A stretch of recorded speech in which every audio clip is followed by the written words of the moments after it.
ghettos of Babylon where we sat down in a meditation, wanting Zion.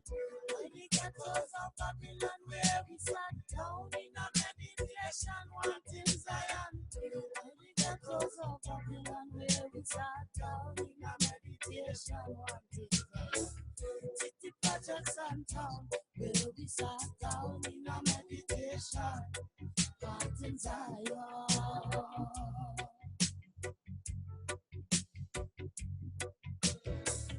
Tossing out the whole thing, moving how everything on. The the system failing, mostly the wealthy gaining. Planting a natural garden, industrial plant polluting. While from the cloud acid rain, destroy and not like giving. The love the gates of Zion, more than on Jacob dwelling, more than this place we getting, more than them crazy custom, more employment with poor man, needs extra cash for someone. The evil favoritism, need to get wiped out this land. I the ghettos of Babylon where we sat down in a meditation, wanting Zion. I the ghettos of Babylon where we sat down in a meditation, wanting Zion. I the ghettos of Babylon where we sat down in a meditation, wanting Zion. City projects and town where we sat down in a meditation, wanting Zion.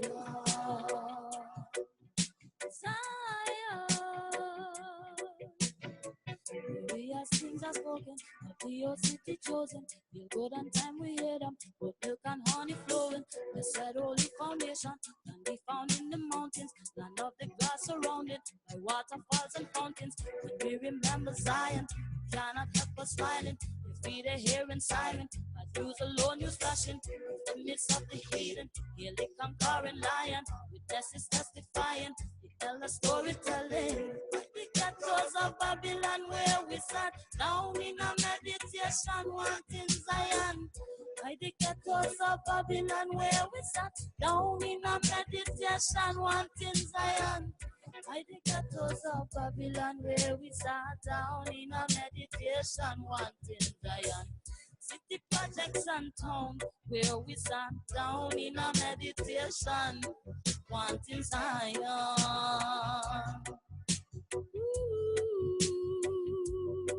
Wanting Zion, Zion, wanting Zion,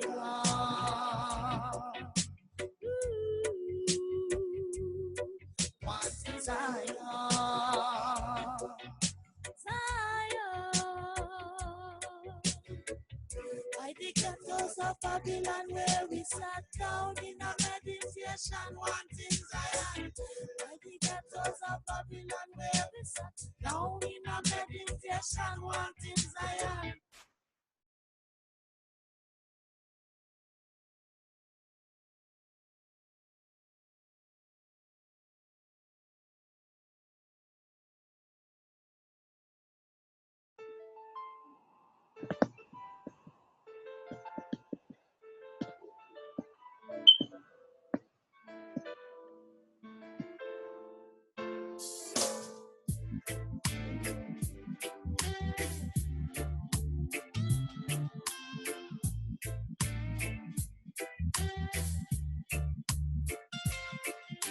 Strengthen your mind.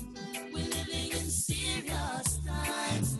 It's such a mysterious time. We're living in serious times.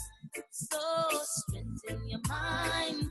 We're living in serious times. It's such a mysterious time. We're living in serious times. You do not know if a friend or enemy or a friend. Right now things are hectic, so who is serious or playing tricks? Keep a firm meditation, don't stop in nothing foolish. Keep your heart clean and strong, let your God self be established, and strengthen your mind.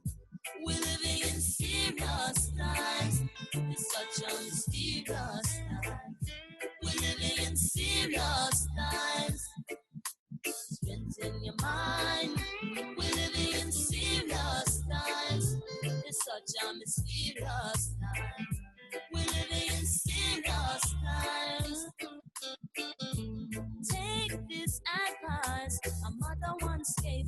son. Give not all your strength unto the lecherous woman. No to the ways that can destroy a true king man. Cause Delilah's on the prowl and she's a deadly one. So strengthen your mind. We're living in serious times. It's such a mysterious time. We're living in serious times. Strengthen your mind. We're living in serious times. It's such a mysterious time. We're living in serious times. This is surely not the time to backslide. Don't let the wrong thoughts take you for a ride. Temptation pretty and a dazzle in your eyes. Your role in this world you have to realize.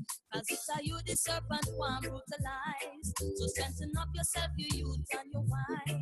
Bring forth good fruit, you're the future of your life. Bring forth good fruit, you're the future of your life.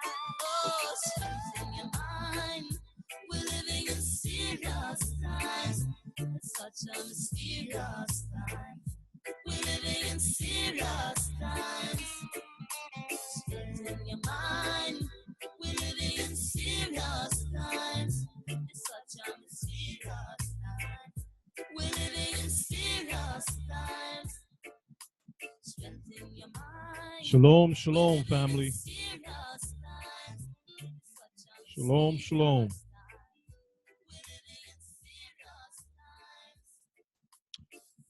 I hope that everyone can hear me.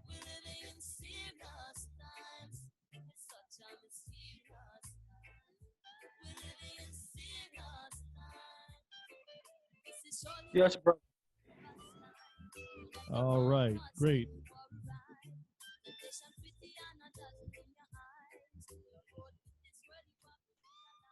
Well, shalom, shalom, family, and happy Purim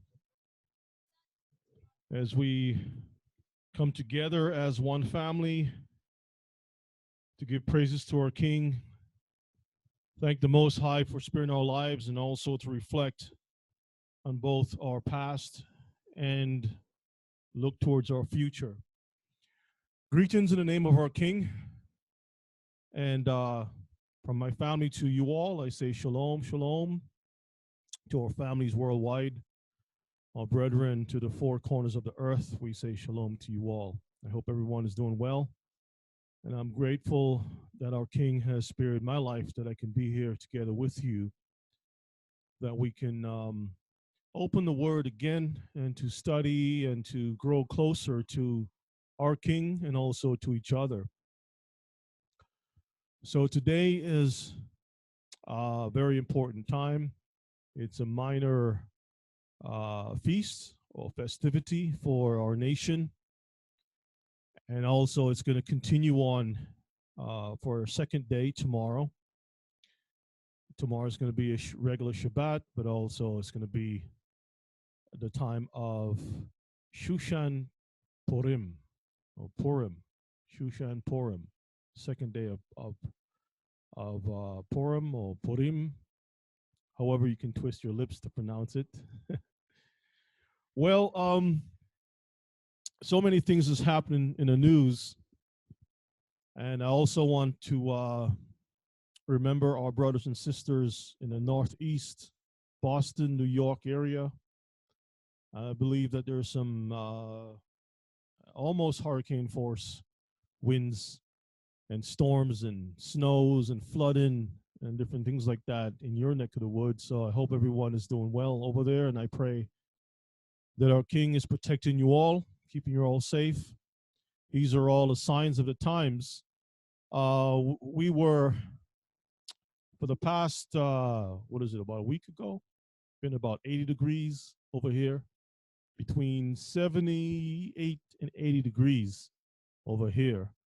Before that, it was an overcast for about 3 weeks of just clouds and clouds and clouds and clouds and darkness and clouds. And we're living in some strange times, Mishpachah, and these are the things that the Bible has spoken about to remind us that our redemption is drawing near. So those of us who serious about getting on the ark, I think you all are probably making your preparations and making sure your family is ready to board the ark, because once the Most High has closed the door, that's it. There's no scratching. Please, please let me in. There's no. Well, I'm sorry. That's too late for that. That's too late for that. So before we go into our readings for tonight, because we're going to spend time in the book of Esther, and tomorrow we're going to continue, and we'll pick it up in the additions to Esther, the parts that they left out, and we'll continue studying the Word and putting all the pieces together to understand how these things are affecting us today and how everything is going to be remedied in the future. All right, so let's have a word of prayer and ask our Elohim to bless tonight's class. Baruch atah Yehovah Eloheinu melech haolam asher natan lanu et derech haYeshua b'Moshiach Yehoshua. Blessed are you, O Yehovah, our Elohim, King of the universe, who has given us the way of salvation, Moshiach Yehoshua. Abba, I'm grateful to you for your love and your mercy, which truly endures forever.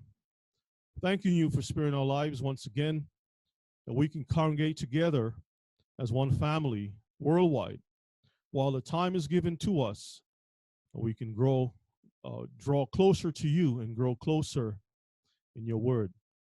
Father, I pray a blessing upon all of us. Remember those brethren who are afflicted. Remove the burdens from them, the pains, the sufferings. Help us to see the light and not the darkness. I know we are living through these curses that has befallen our people, but I pray, Abba, that you'll make our bed softer, that you'll make the stones even lighter. Remove us from this captivity. Bring us back again to you. We love you, Abba. We thank you. In Yeshua's name we pray. Amen. Hallelujah. I also want to give a special thanks to two brothers who have been trying to keep the fire burning all week. Brother Obadiah and also Brother Doug, who has been helping our brethren to keep the light burning throughout the day. As I know,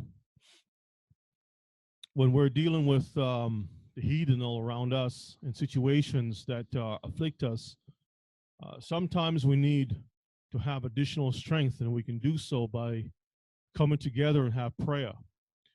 And so we've been reading from Daniel chapter 9, the prayer that Daniel put forth.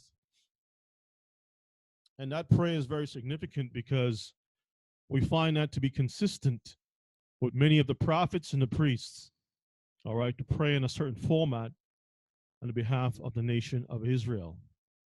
And we definitely need the prayers. We can see that the times are wrapping up. The nations, the things of the times of the nations are coming to an end. As a matter of fact, in the news, South Africa just passed a law restoring the land, the farm rights back to the farmers. Let me see if we can find an article. It's they said that about yeah, here it is. They said that about 72%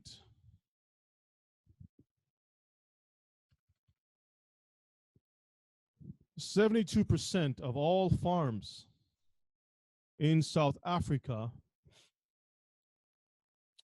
were white-owned, mishpachah, Gentile-owned. In other words, you have the Dutch and the English, the Boers, that moved into that country. And just to let you all know, many of our people are in South Africa. We have the Lemba, and we also have others who were taken from the west coast of Africa and brought into the southern part of Africa to serve as slaves. When you go into the history, you will see that too. So we find that the Europeans moved in back in the late 1700s to both uh, the Dutch and Belgium, I believe it is, and some of the British, French, and they pretty much drove the people off their lands and took over the best lands and turned those places into farmland and whatnot. So some time ago, they had about 80, I think about 86%. Credit Union, a community of one Excuse me, putting earnings back into lower rates, greater returns, and for every. All right. So they passed a law saying that let's see here. It says a 2017 South African government audit found white people owned 72% of the farmland. So they passed a decree saying that, let me close this out. All of the land has to go back to the people, and no one is going to pay a penny to those white South Africans. So we can call this a little reparations, a little taste. In other words, Mr. Picard, the times of the Gentiles is definitely coming at an end. It's coming to an end. Okay, and the people, see, 72%, the people are demanding that their own country, that they will have rights in their own country. Imagine that, your own country, and a minority of a certain people, Europeans, just moved right in, took over your land, made trillions of dollars from since the 1700s,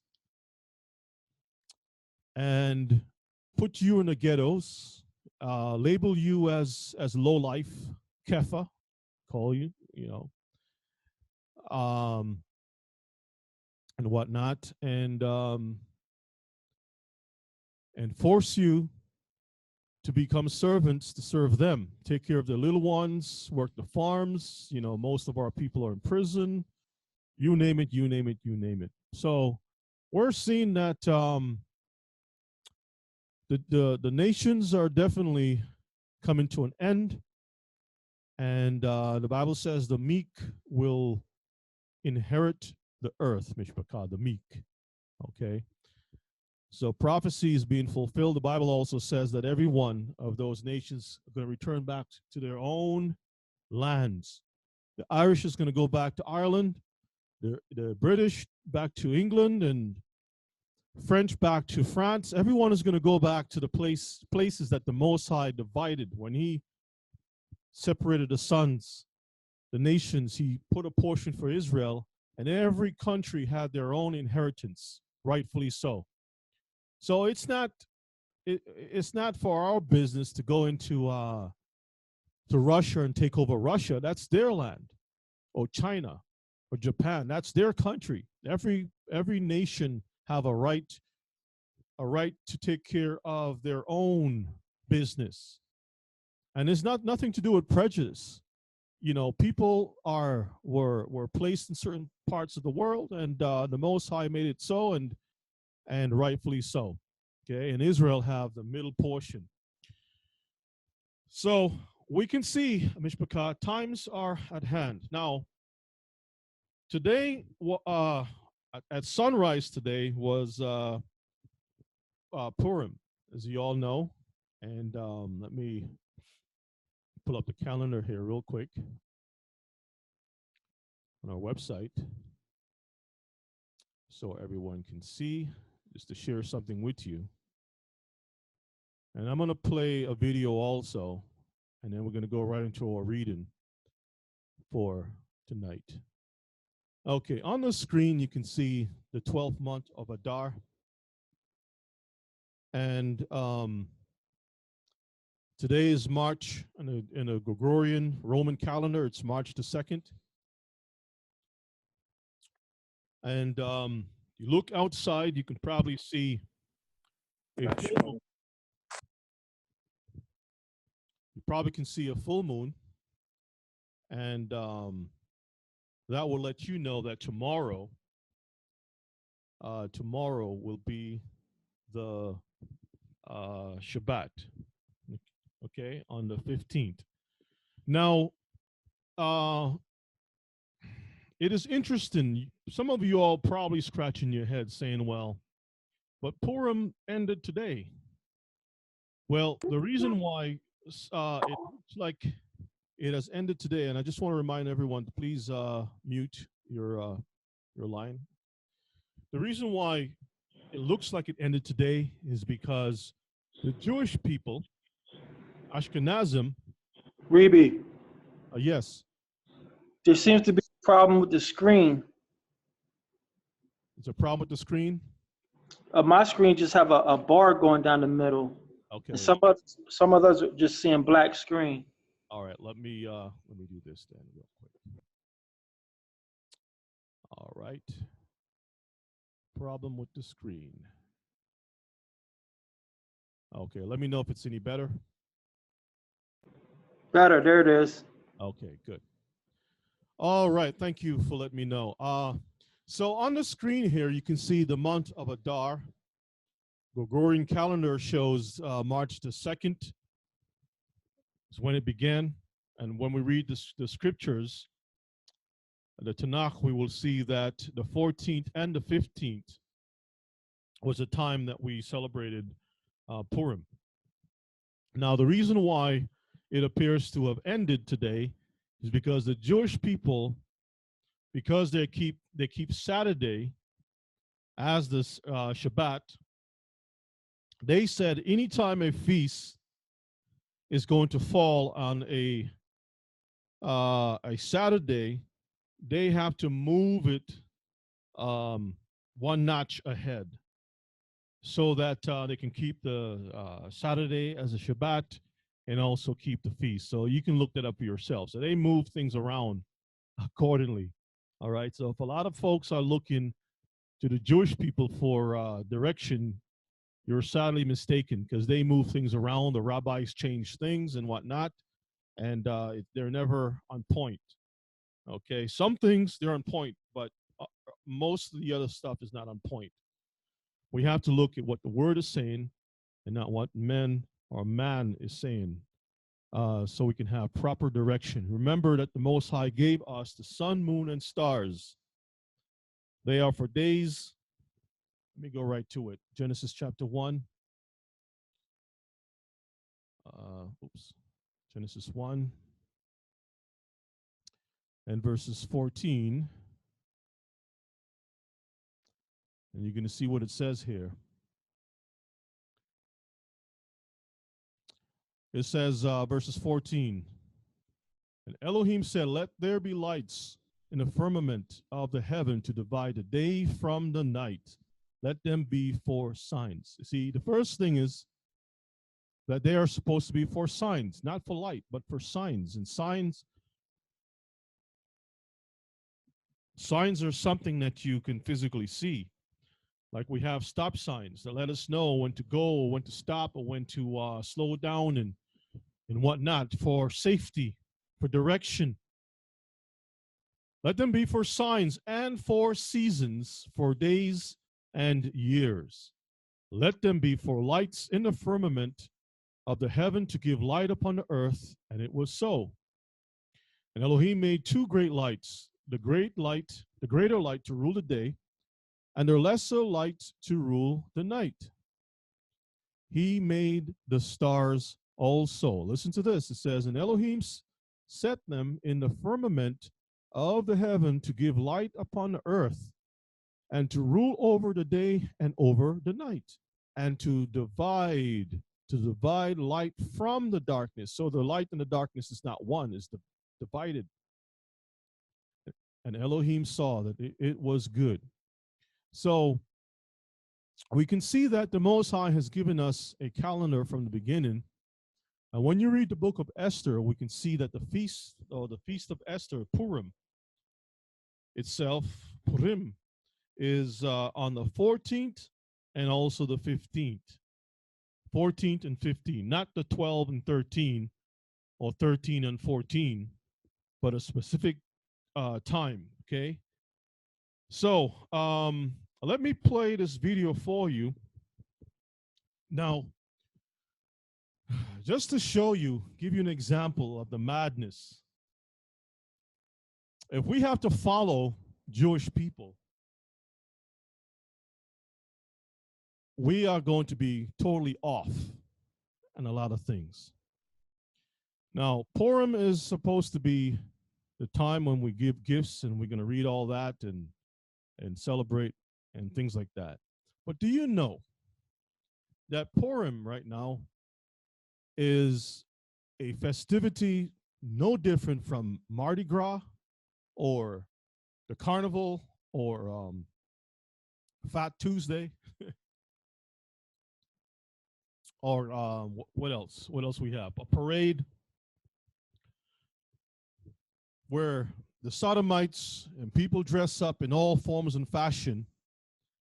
You know, it's supposed to be a time when we rejoice, remembering what our Elohim has done for the southern kingdom of Israel, the southern kingdom, Judah.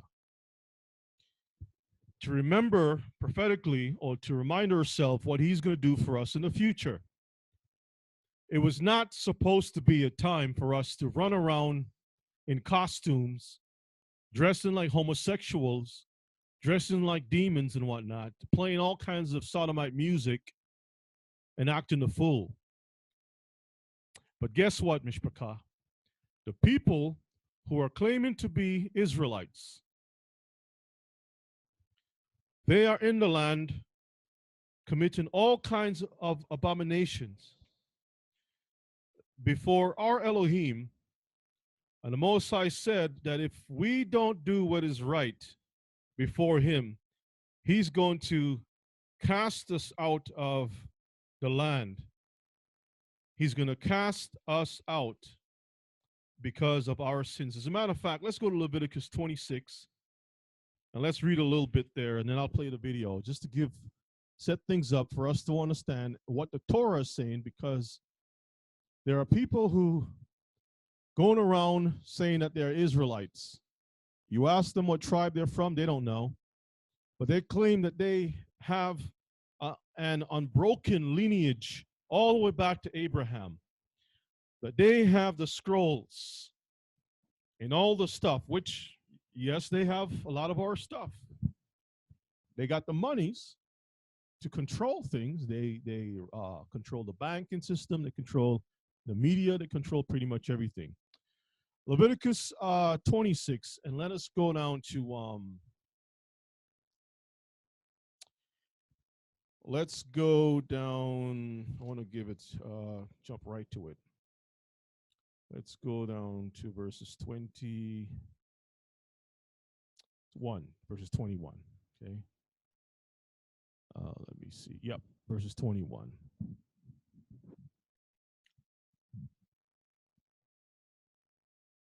Okay. Read. And if you walk contrary unto me, and will not hearken unto me, Mm-hmm. I will bring 7 times more plagues upon you according to your sins. Read.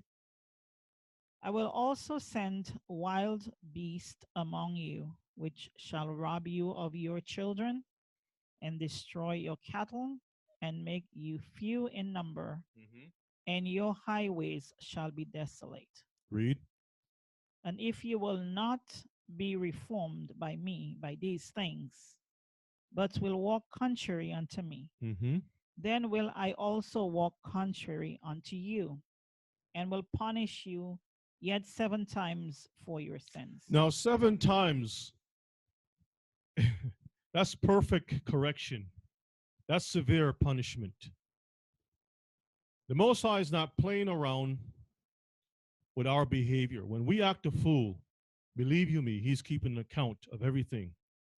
He's watching everything, And he's saying, if you're not reformed, when I send these beasts and I punish you for your crimes, if you're not reformed, I'm going to punish you 7 times more. Let's continue on verses 25. And I will bring a sword upon you that shall avenge the quarrel of my covenant. And when you are gathered together within your cities, I will send the pestilence among you, Mm-hmm. and you shall be delivered into the hand of the enemy. And when I have broken the staff of Let's your let's bread, let's skip on down just a little bit.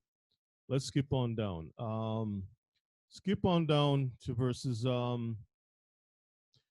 Let's pick it up from there. and I will destroy your high places, Mhm. and cut down your images, and cast your carcasses upon the carcasses of your idols, and my soul shall abhor you. Read.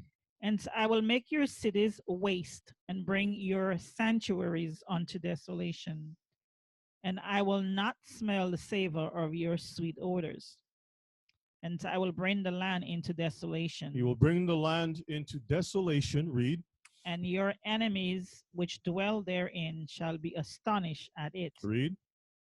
And I will scatter you among the heathen, and will draw out a sword after you. Mm-hmm. And your land shall be desolate, and your cities waste.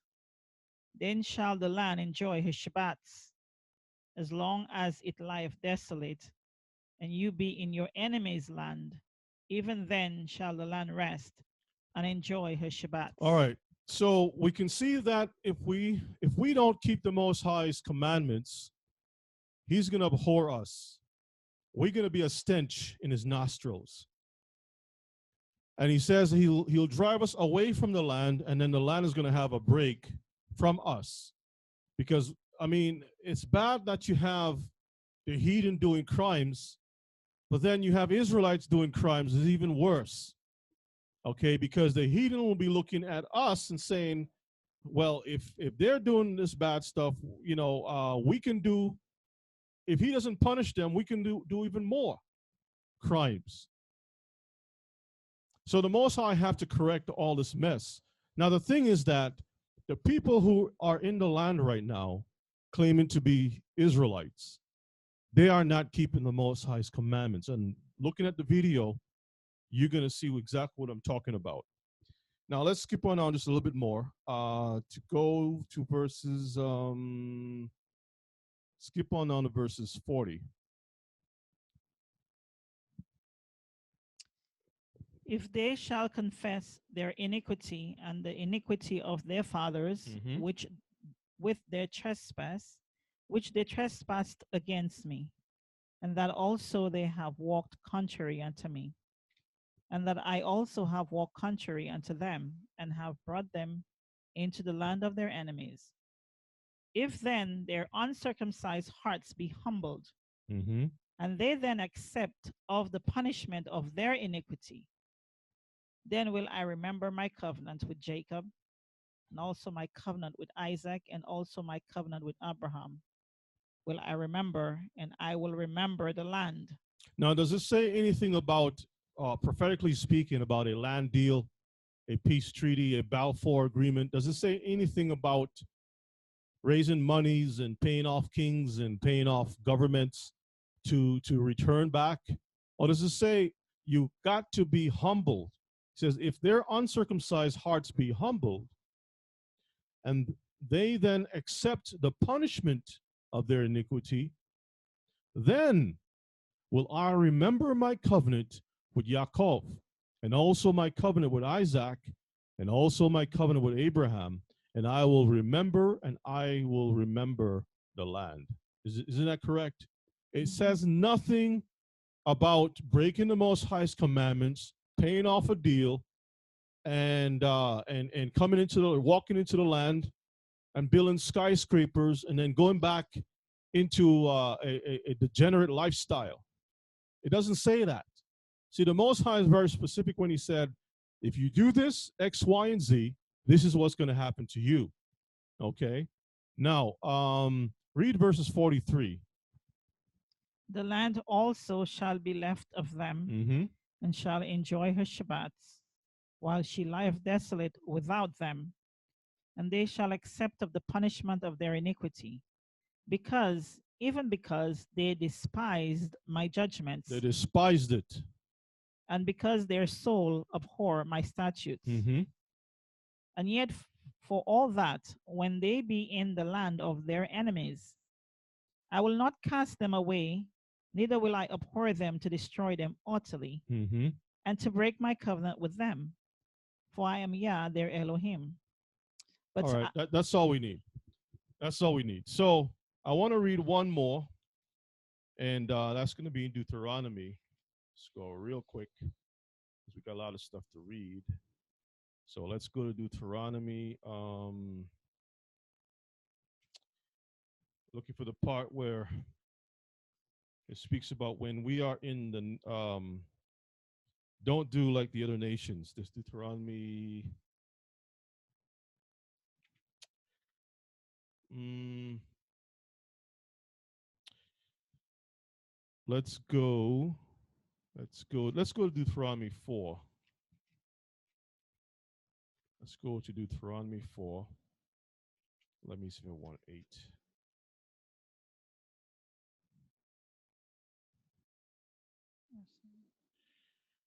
Okay.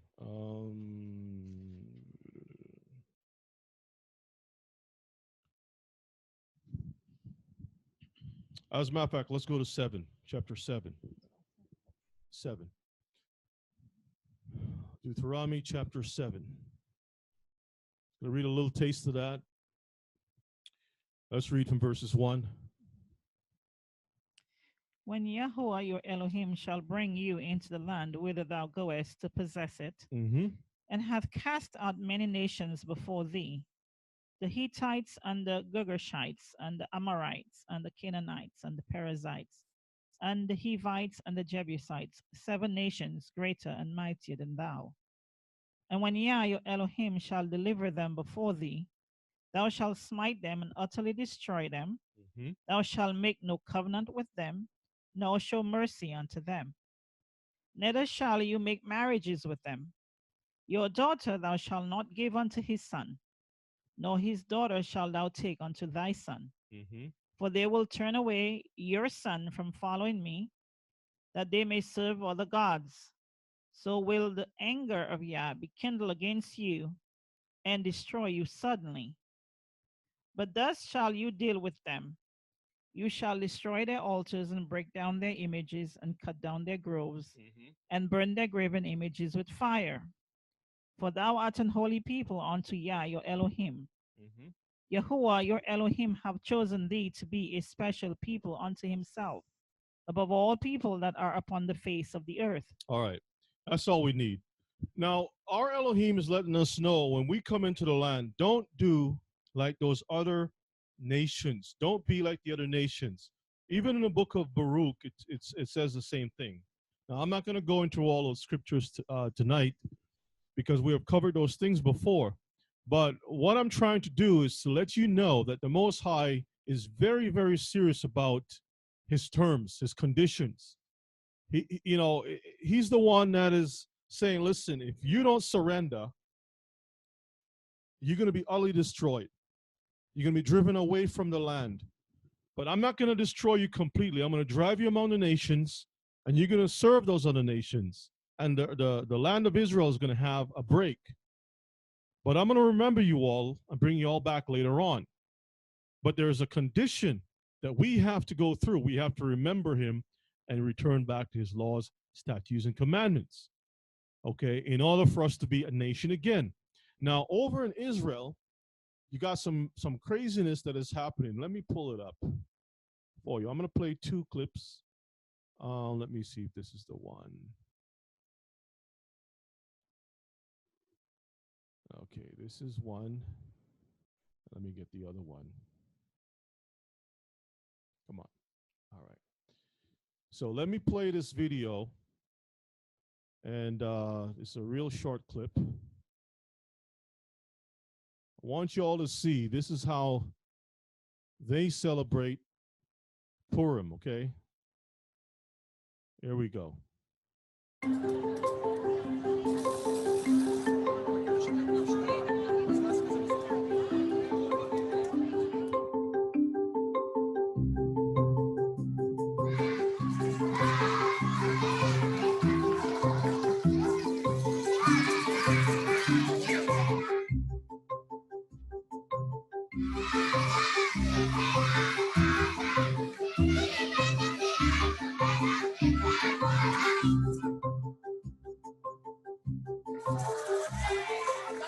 See that?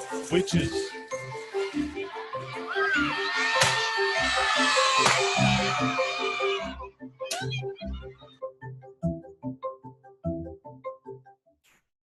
Let's play another one. Let us play another one. And this one, let's see, let's close this one out. Okay, this one is crazy. Now, this is the one you saw before is with children. Okay, hang on one second. Let's get this right. Okay, here we go. Now, I'm going to play only a certain part of this. Let me see. I'm not going to play the whole thing because there's there's some music, and the music has some swearing later on. So let me just play a part of this.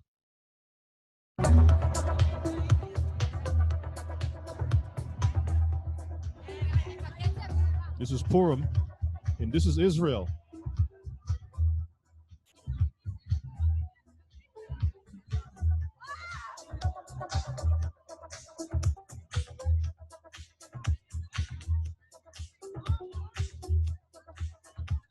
I'm not sure if this is the one. It's another one.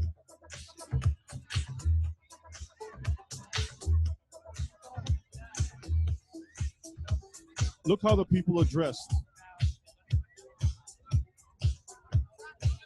Sodomite music.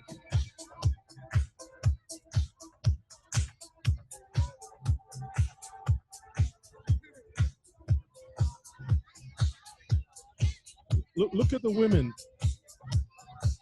You see the women?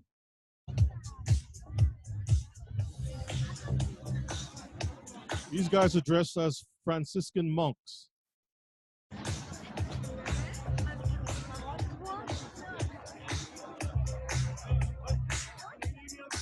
This one is dressed as a devil, a demon. Lock the doors, I'm about to get off.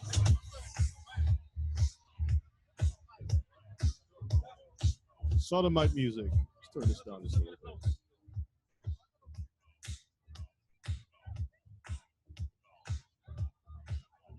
Let me turn it down some more. Look at this madness, Mishpachah. This is supposed to be Israel, the celebration of Purim. And you can see the women are scantily dressed. People are dressed in costumes, like it's a Halloween parade. Look at that.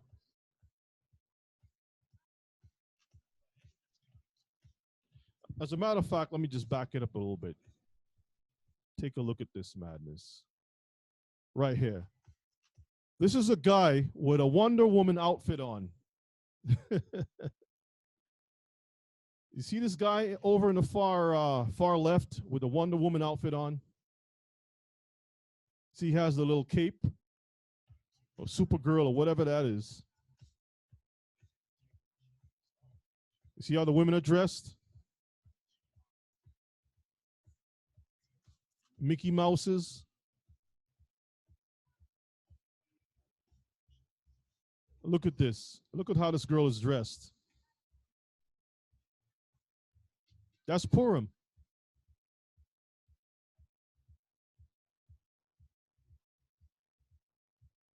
All right, this is enough of this madness.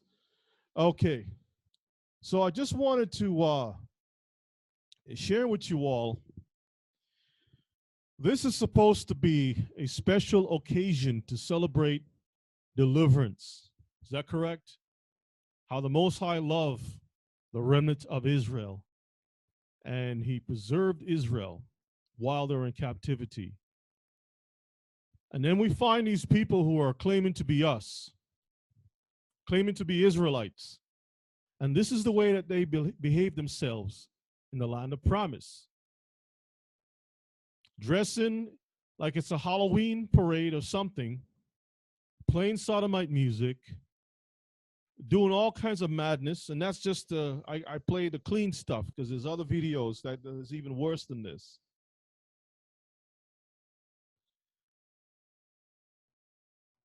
Now, let's go right into the book of Esther.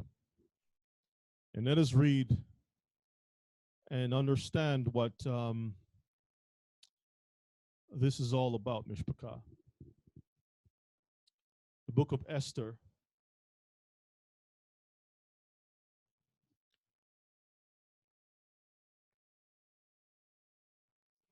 And we're going to read Esther chapter 1. We're going to start at verses 1.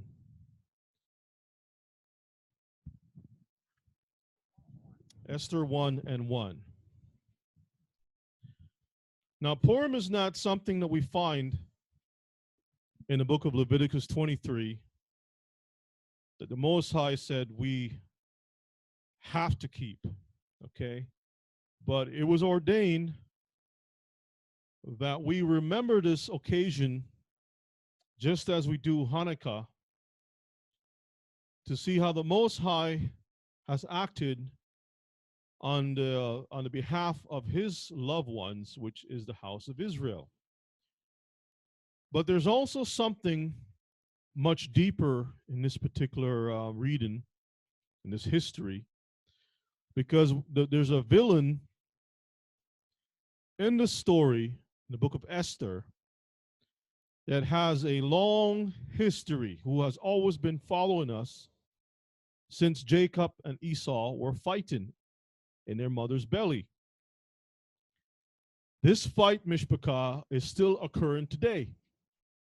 Whether you want to believe it or not, it's still occurring today. A lot of times when we go to church and places of worship, they don't tell you why certain things are happening.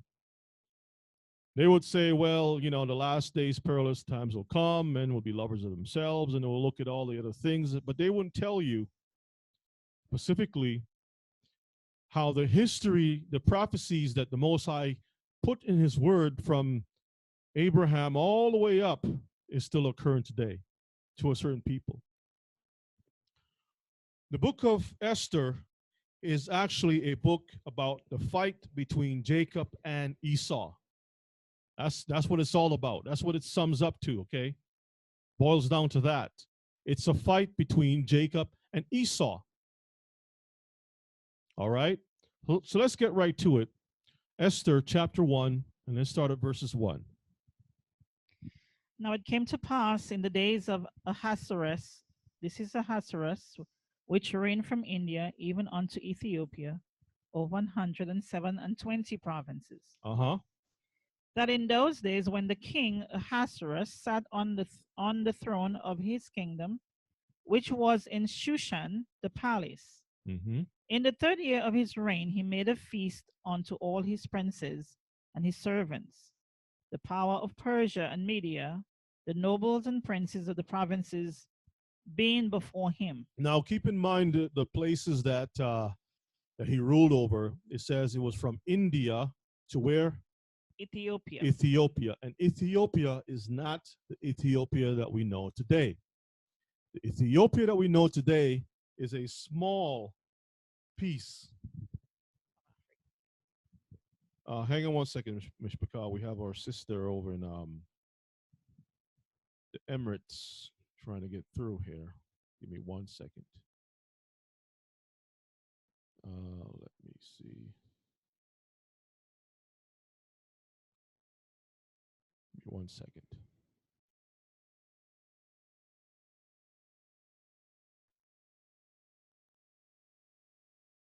Okay.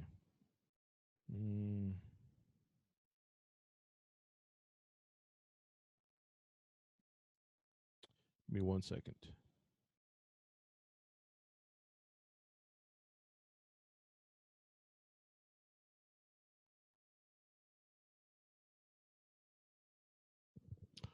Okay, so that was our sister over in the Arab country, the UAE, trying to get through, and I think she's going to try for tomorrow to get through because they've been blocking her left and right. She can't use the Zoom. She can't use WhatsApp. She can't use Skype. She can't use none of those things. They're blocking her. So anyway, let's get back to it. So this ruler ruled from India to Ethiopia. Ethiopia is not the place that we know on the map today. Ethiopia was much larger. It was all the way over towards the west side of Africa. It was a huge location. Later on, when different conquerors came in, they started to parcel up the land and rename certain places and whatnot. But the reason I'm bringing this up is because Hebrews, when we go into the story of Esther, the book of Esther, you're going to see this is the place that the Hebrews lived. All right. From India all the way over into different parts of Africa. Our people were living there. We didn't come into those places back in the 1600s. All right. Because you're going to hear a lot of brothers talking about, there are such and such people that are living in India right now, and the Arabs brought them there, and we were living there way before then. Okay, before the Arab slave trade, before all those things, we were living there since the days of the destruction of the first temple in Jerusalem. All right, so let's continue on. What verse? That's 4. Verses 4. When he showed the riches of his glorious kingdom Uh-huh. and the honor of his excellent majesty many days, even 180 days. Mm-hmm. And when these days were expired, the king made a feast unto all people that were present in Shushan, the Mm-hmm. palace, Read. both unto great and small, 7 days, in the court of the garden of the king's palace, where were white, green, and blue hangings, fastened with cords of fine linen and purple, to silver rings and pillars of marble. The beds were of gold and silver, upon a pavement of red and blue and white and black marble. Mm-hmm. And they gave them drink in vessels of gold, the vessels being diverse one from another. You see how the people lived back then? You see how grandeur the place was, the palace, Mhm, golden goblets. Read. mhm. And royal wine in abundance according to the state of the king. Mm-hmm. And the drinking was according to the law. None did compel, Mm-hmm. for so the king had appointed to all the officers of his house that they should do according to every man's pleasure. Uh-huh. So it wasn't forced on anyone. It was an open feast. You know, if you want to come, you can come. Read. Also, Vashti the queen made a feast for the women in the royal house which belonged to King Ahasuerus. Mm-hmm. On the 7th day, when the heart of the king was merry with wine, he commanded Memuman, Biththa, Habona, Biththa, and Abagtha, Zetha, and Carcass, the 7 chamberlains that Uh-huh. served in the presence of Ahasuerus the king, Read. to bring Vashti the queen before the king with the crown royal, to show the people and the princes her beauty, for she was fair to look on. So he wanted to show off his beautiful wife. Okay, he wanted to show the world that he's a happy man. He's very successful. This is my palace. This is the banquet. All the good things that I have. So part of that, his prosperity, was his wife. Go ahead. But the queen Vashti refused to come at the king's commandment by Mm-hmm. his chamberlains. Therefore was the king very wroth, and his anger burnt in him. Mm-hmm. Then the king said to the wise men which knew the times, for so was the king's manner towards all that knew law and judgment. And the next unto him was Kashina, Shetha, Admatha, Tarshish, Meres, Marsina, and Memucan, Mm-hmm. the 7 princes of Persia and Media, which saw the king's face and which sat the first in the kingdom. Now, in verses 13, it says, men, wise men, which knew the times. times. What is that talking about? Now, we can look at some people would say, and it is rightfully so, we're talking about people who understand prophetic things to some degree. That can be looked at in that manner. But it wasn't just about that. We're going to see what this pertains to. Okay, it's more along the line of men who the latest. How can I put it?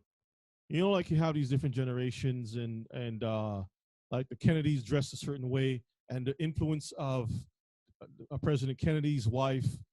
You had a whole generation of women who looked, and her attitudes and whatnot influence the women and influence the place. In other words, people who understand social movements and whatnot, the impact of their lives upon the society and whatnot, the movers, the shakers, and whatnot. So men who understand the times is more along the lines of people who understand how a king and his family can actually change society. Just like you have the Kardashians right now, you got all these different musicians, actors, and whatnot. When they do certain things, the society tends to change in that direction too. Well, let's read on. Let's read on. So these men knew about the movement, and they're going to be advising the king about certain actions. When they saw the king's face had changed, this is what they did. Read. Verse 15. Uh-huh. What shall we do unto the queen Vashti according to the law? Mm-hmm. Because she have not performed the commandment of the king Ahasuerus by the chamberlains. And Memucan answered before the king and the princes, Vashti the queen have not done wrong to the king only, Mm-hmm. but also to all the princes and to all the people that are in all the provinces of the king Ahasuerus. Read. For this deed of the queen shall come abroad unto all women. So this is almost prophetic. Wise men who knew the times is not just about astrology, astronomy, and such like. These are men who knew about, societal changes, affluence, influence, and things like that. Okay. The deed of this woman shall come abroad unto what? All women. Read. So that they shall despise their husbands in their eyes. Uh-huh. When it shall be reported, the king Ahasuerus commanded Vashti the queen to be brought in before him, but she came not. Read. Likewise shall the ladies of Persia and Media say this day unto all the king's princes, which have heard of the deed of the queen. Thus shall there arise too much contempt and wrath. Mm-hmm. If it please the king, let there go a royal commandment from him, and let it be written among the laws of the Persians and the Medes, that it be not altered, that Vashti come no more before King Ahasuerus, and let the king give her royal estate unto another that is better than she. So when we look at government, Mishpachah, we also have to keep in mind that it's not just the Secretary of Treasury, the Secretary of State, and so forth. You also have other people whose job is to deal with historical events. How the White House, for example, or the Queen, for example, how she can affect generations to come. Her life story could actually influence generations to come and change the British society and things like that. Okay, so that's why a lot of times we find the Queen of England has to go out, meet the people, present herself a certain way. When Diana was running around with different men, they had to get her out the way because it made the crown look bad. When certain princes or princesses is doing certain things that is wrong, they would banish them, remove a title from them. They'll do certain things because they understand that if we don't make these adjustments, it'll have an impact on the whole empire. So you have people who would counsel stewards of the crown that will counsel the king or the queen and says, hey, you got to make this move, because if you don't do this, history will remember you as such, like, and this other country is going to look at you as being weak or X, Y, and Z and whatnot, and then you're going to lose power, or it's going to make things bad for your successors. It's going to create a war. I mean, there are a whole bunch of different dynamics that can happen, things that can happen just by wearing the wrong tie, for example, wearing the wrong hat, or the wrong pair of shoes or something. There are people who look at the outcomes, okay, and give advice to the king or the queen how things should be. Let's continue on. Verse 20. And when the king's decree which he shall make shall be published throughout all his empire, for, for it is great. It is great. All the wives shall give to their husbands honor, both to great and small. Mm-hmm. And the saying pleased the king and the princes. And the king did according to the word of Memucan. Hang on one second. Is the screen still black? Are we having problems still with the screen, or? No, mine is fine. Okay. All right. Read it again for me. And the saying pleased the king Uh-huh. and the princes, and the king did according to the word of Memucan. Read. For he sent letters into all the king's provinces, Mm-hmm. into every province according to the writing thereof, and to every people after their language, that every man should bear rule in his own house, Mm-hmm. and that it should be published according to the language of every people. So back in the day, they understood that the importance of keeping order in the kingdom. It's not just the king himself, but if the king messes up, it's going to trickle down in the society, and then you're going to have the officers of the courts going to have problems with their wives. Then you have all the workers, and then you're going to have a fracturing, the fracturing of society, and then the kingdom is going to unravel. So they all understood the significance of the wife presenting herself, or a woman who is obedient in that sense. All right, but let's move on to the next chapter, and let's read on, because then it starts to get pretty interesting. Chapter 2. After these things, when the wrath of King Ahasuerus was appeased, Mm-hmm. he remembered Vashti, and what she had done, and what was decreed against her. Mm-hmm. Then said the king's servant that ministered unto him, let there be fair young virgins sought for the king. So what happened? What does it mean by appease? What happened to the king? His wrath was pacified, like he, Yeah, for the moment remembered. during the time of the feast, He was angry. he was embarrassed. Okay, he was embarrassed by his wife, and the guys took advantage of that situation. The first thing is, let's shut it down. Let's make it a law that she has to be banished and so forth. She has to live in exile. And then when everything settled down, the feast, the fanfare is over. Now he comes to his senses, and he's probably thinking, well, what did I do? But then the ministers, the advisors came to him and says, let there be fair young virgins sought for the king. Read on. And let the king appointed officers in all the provinces of his kingdom, Mm-hmm. that they may gather together all the fair young virgins unto Shushan the palace, to the house of the women, unto the custody of Hagi, the king's chamberlain, keeper of the women, and let the things for purification be given them. Read. And let the maiden which pleased the king be queen instead of Vashti. Mm-hmm. And the thing pleased the king, and he did so. Now in Shushan the palace there was a certain Jew whose name was Mordecai, the son of Jair, the son of Shimei, the son of Kish a Benjamite, Mm-hmm.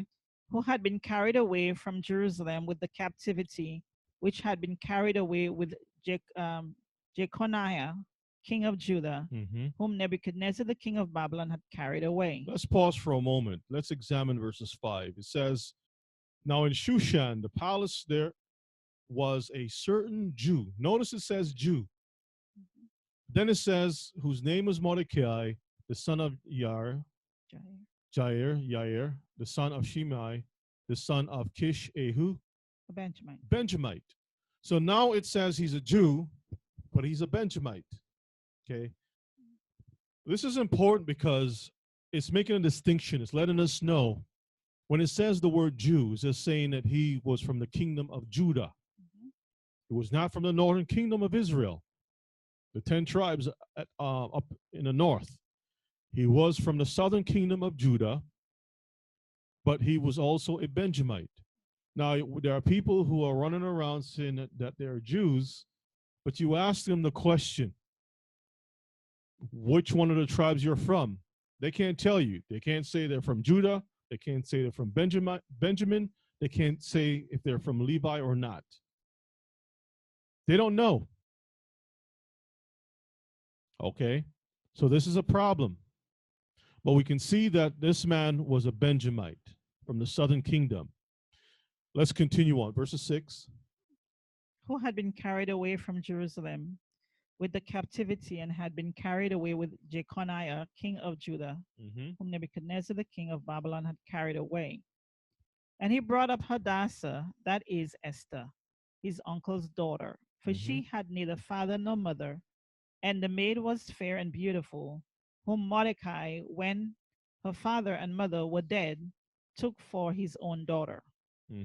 So it came to pass when the king's commandment and his decree was heard, and when many maidens were gathered together unto Shushan the palace to the custody of Hegai, that Esther was brought also unto the king's house to the custody of Hegai, keeper of the women.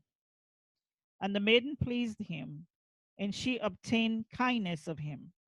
And he speedily gave her things for purification, with such things as belonged to her, and 7 maidens. So she got what? The spa treatment, and she also had what? 7 maidens. 7 maidens. Imagine that. You see how it works, even prophetically speaking. We can see that even in the captivity, the Most High showed favor unto this young lady, Esther, Hadassah, and she was even to a rank where she had servants serving her and taking care of her and making sure her water was set right, her food was cooked properly, everything was taken care of for her. This is just a glimpse, Mishpachah, of what's going to happen in the kingdom. Whereas we are going to be restored again to, we're going to be serving the king, okay? Esther's a type of Israel that has to serve the king. We're going to be serving the king, but we also going to have servants serving us. Read on. Which were meet to be given her out of the king's house. And he preferred her and her maidens unto the best place of the house of the women. Read. Esther had not showed her people nor her kindred, for Mordecai had charged her that she should not show it. And Mordecai walked every day before the court of the women's house to know how Esther did and what should become of her. Why is it that Mordecai didn't want the rest of the Hebrews to see what was happening to Esther? Any ideas? Well, just give me one reason off the top of your head.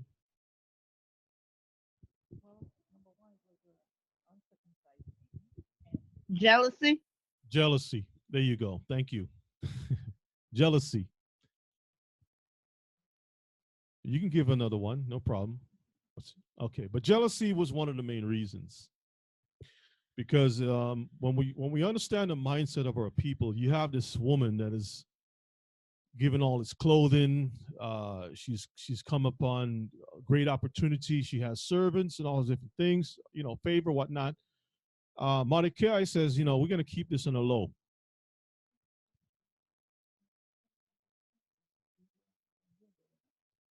That is true. You can speak in the mic. It's fine.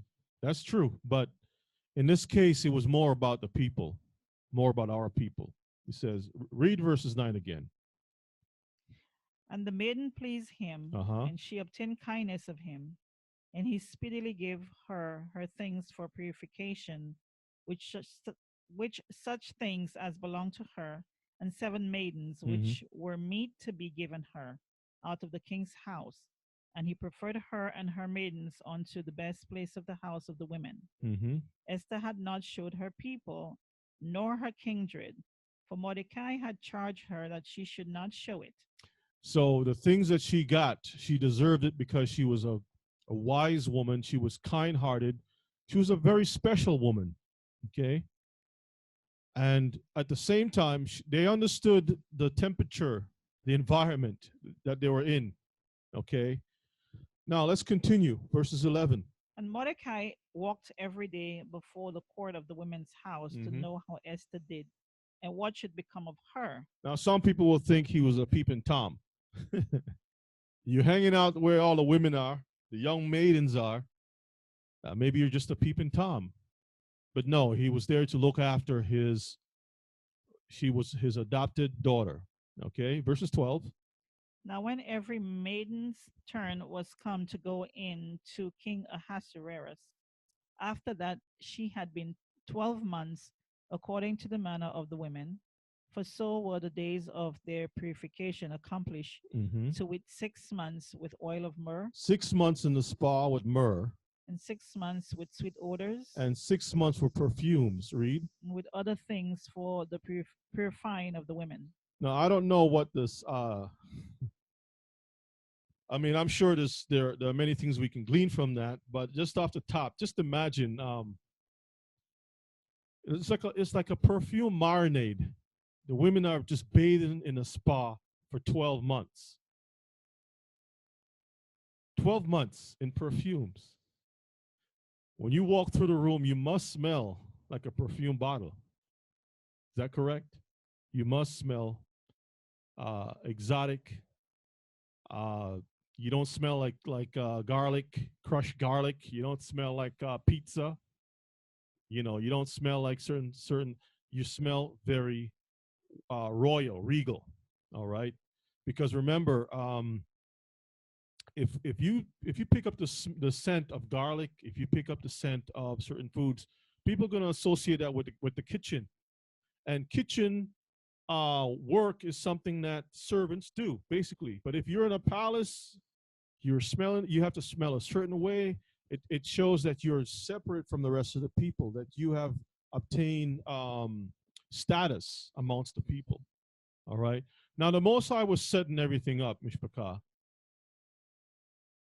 The women who was supposed to be given the one that's supposed to be chosen for the king had to prepare herself for a certain amount of time. Now, of course, on another side, what I want us to glean from this is also keep in mind Israel in diaspora among the nations have to keep herself like she's in a spa. In other words, bathe ourselves in the righteousness, in the Torah, bathe ourselves in the things that is true, to purify ourselves with the word of the Most High, to ready ourselves so when the king makes that choice, he chooses us, not just for our outward appearance, but also our inward appearance likewise. Yes. Well, you have to understand there are 2 feasts. Every 6 months is a feast in Israel. You have feast of Passover and you have the feast of the Tabernacles. Those 2 feasts, 6 months, 6 months. So it's all about Israel preparing themselves for the king. Hallelujah. Most High. You know what I mean? The story is about Spring and the Israel. fall feasts. Yes. Right. 2 6 months, 6 months, 6 months. Let's read verses 13.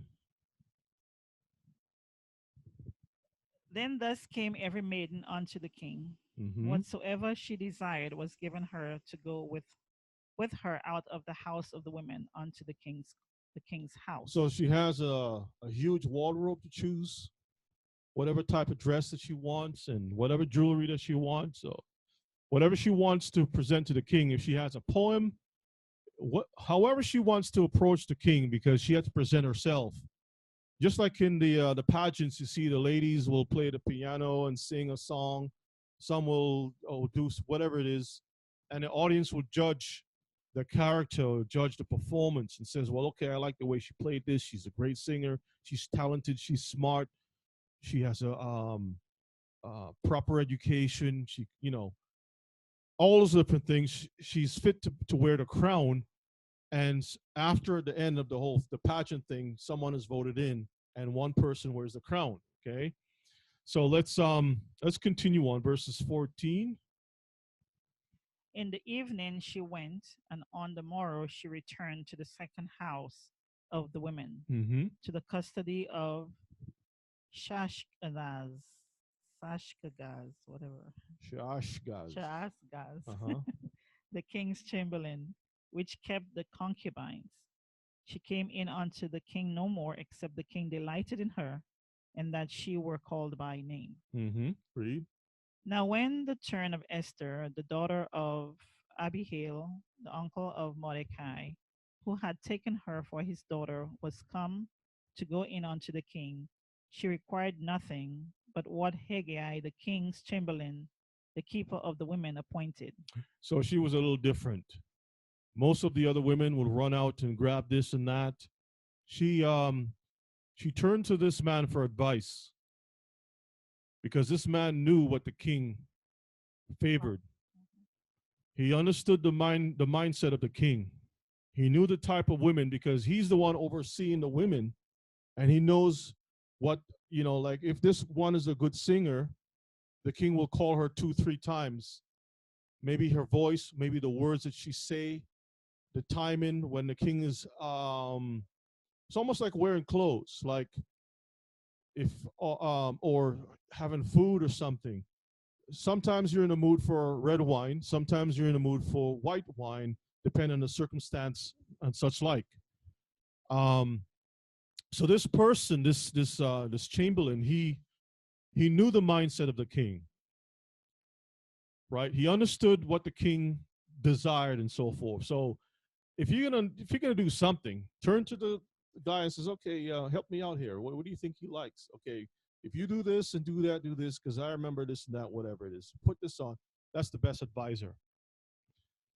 He understands the mind of the king. Well, that's because he favored her from the beginning. There's a reason why he favored her from the beginning, because he already knew what the king was looking for. Hallelujah. Mm. And this should actually give our people a better understanding of having wisdom to understand the times, to understand people, we just can't do things because of our feelings. We need to have wisdom so that we can apply how to operate, how to behave ourselves in this society so we can win favor, right? We don't want to do things because when we go into the editions of Esther, we'll see that while Esther was doing all these things, in her mind, she didn't want to be mixed up with the heathen. She didn't. And she didn't go out bashing the heathen either. Okay. She did what was necessary for the salvation of her people. She wasn't selfish. She didn't have a vain streak in her body. She just learned what she had to do. She learned how to smell right. She learned how to dress right, how to speak right, how to interact with royalty. She learned all these things for 12 months.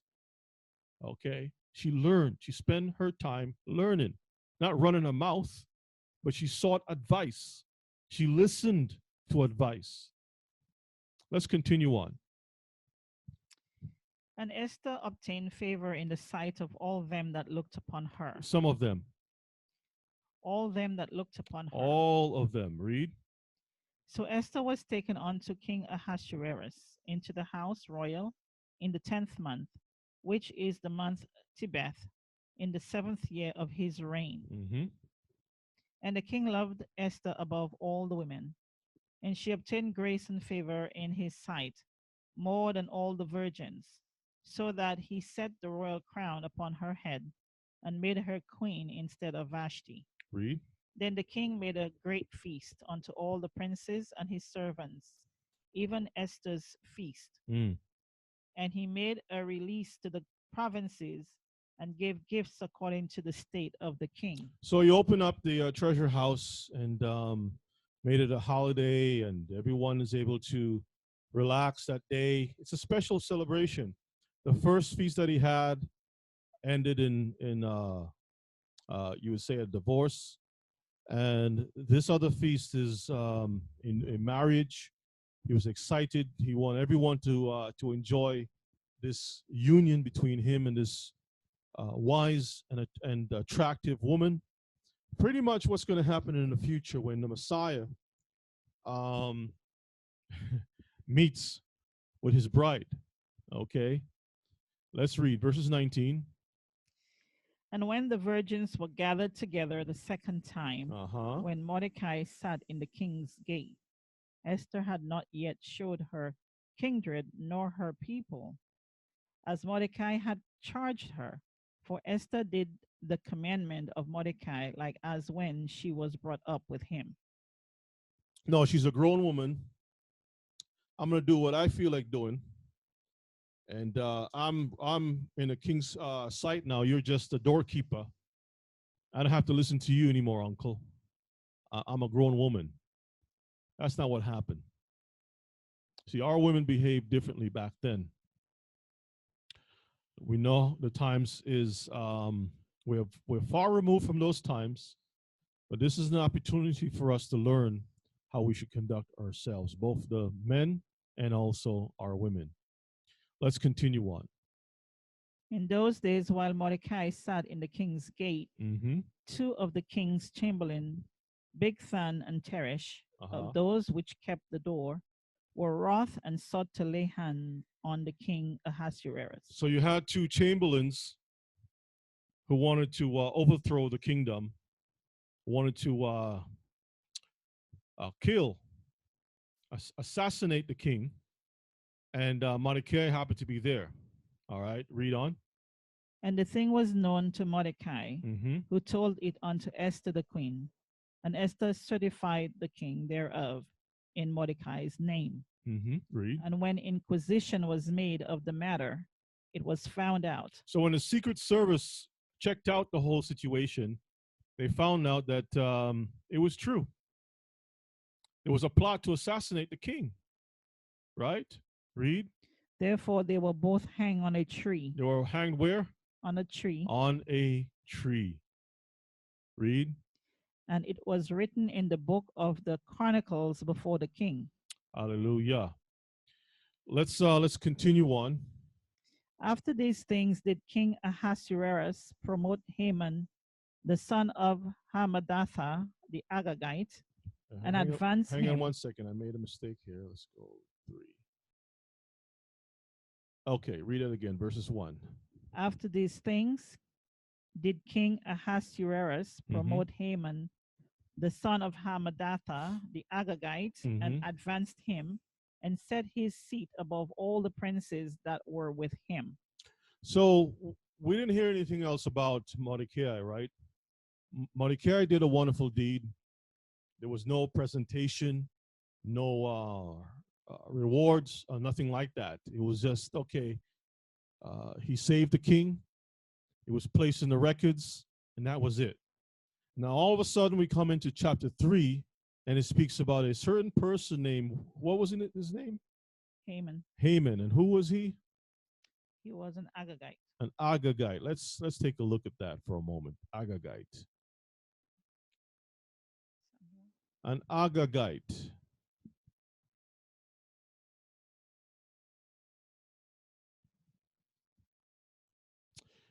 Agagite. It's a term found in the book of Esther, used for Haman.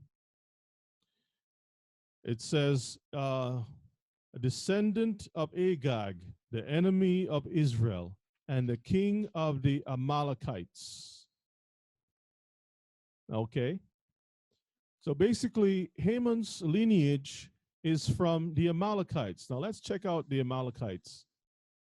And let's see who the Amalekites are. For those of our brethren who are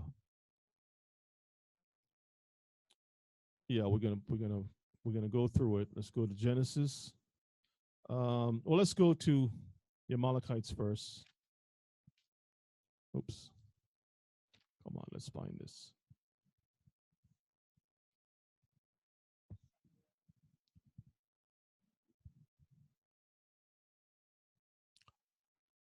Let's do Amalek because Amalekites is from Amalek.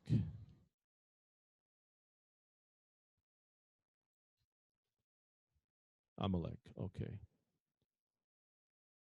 Genesis 36. Let's read verses 12. We'll read from there. 36 and 12. Okay. Say again. All right, let's read verses 12. Well, read from verses 1. Now these are the generations of Esau, who is Edom. This is the generations, the children, the offspring of the people from Esau. Read. Esau took his wives of the daughters of Canaan. So he took some wives from the people of the Canaanites, and obviously the Canaanites' children and whatnot is going to be an enemy of Israel, right? Read on. Adah, the daughter of Elon, the Hittite. Hittite peoples. And Aholibama, the daughter of Anath, the daughter of Zibeon, the Hivite. All right, let's skip on down to verses 12. You want to start from 9? Yeah. Okay, go ahead. These are the generations of Esau, the father of the Edomites in Mount Seir. These are the names of Esau's sons: Eliphaz, the son of Adah, the wife of Esau; Reuel, the son of Bashemoth, the wife of Esau. Read. And the sons of Eliphaz were Teman, Omar, Zepho, and Gatam, and Kenaz. Verses 12. And Timnah was concubine to Eliphaz, Esau's son, and she bare to Eliphaz Amalek. So here we have Amalek. This is the father of the Amalekites. This is the family from Esau where Haman came from, okay? Haman came from. So the battle, and let's go back a little before that, okay? Let's go to Jacob and Esau in the mother's belly. Because we need to understand what's happening here. That this story this story that we're reading is not just some story to read about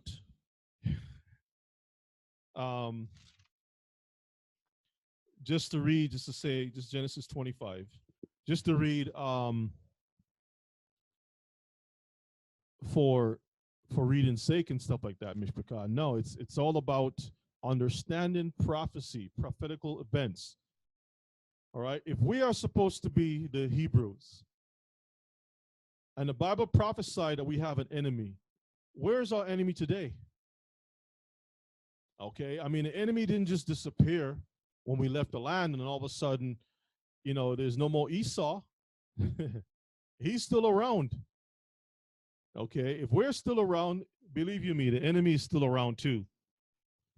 So we need to understand how the prophecies are being real time happening and why we are catching hell in this society.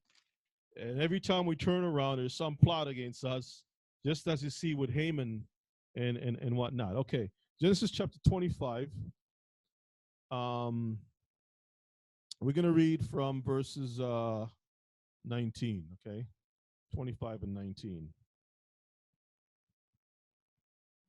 This is about Isaac, Abraham's son. Read.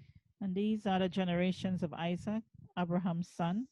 Abraham begot Isaac. And Isaac was 40 years old when he took Rebekah to wife, the daughter of Bethuel the Syrian of Padanaram, the sister of Laban the Syrian. Read. And Isaac entreated Leah for his wife, because she was barren. And Leah was entreated of him, and Rebekah his wife conceived. And the children struggled together within her. Notice it says the children did what? Struggled. They struggled together. They didn't say, well, okay, you take the spot of the womb, I'm gonna take this spot over here and we're gonna hang out here until this is over. No, they fought for space. They were fighting for territory. Okay, maybe Esau was wrapping the umbilical cord around Jacob's neck, trying to keep him from getting a little extra nutrition. Who knows? There was a fight in the womb. Okay, read on.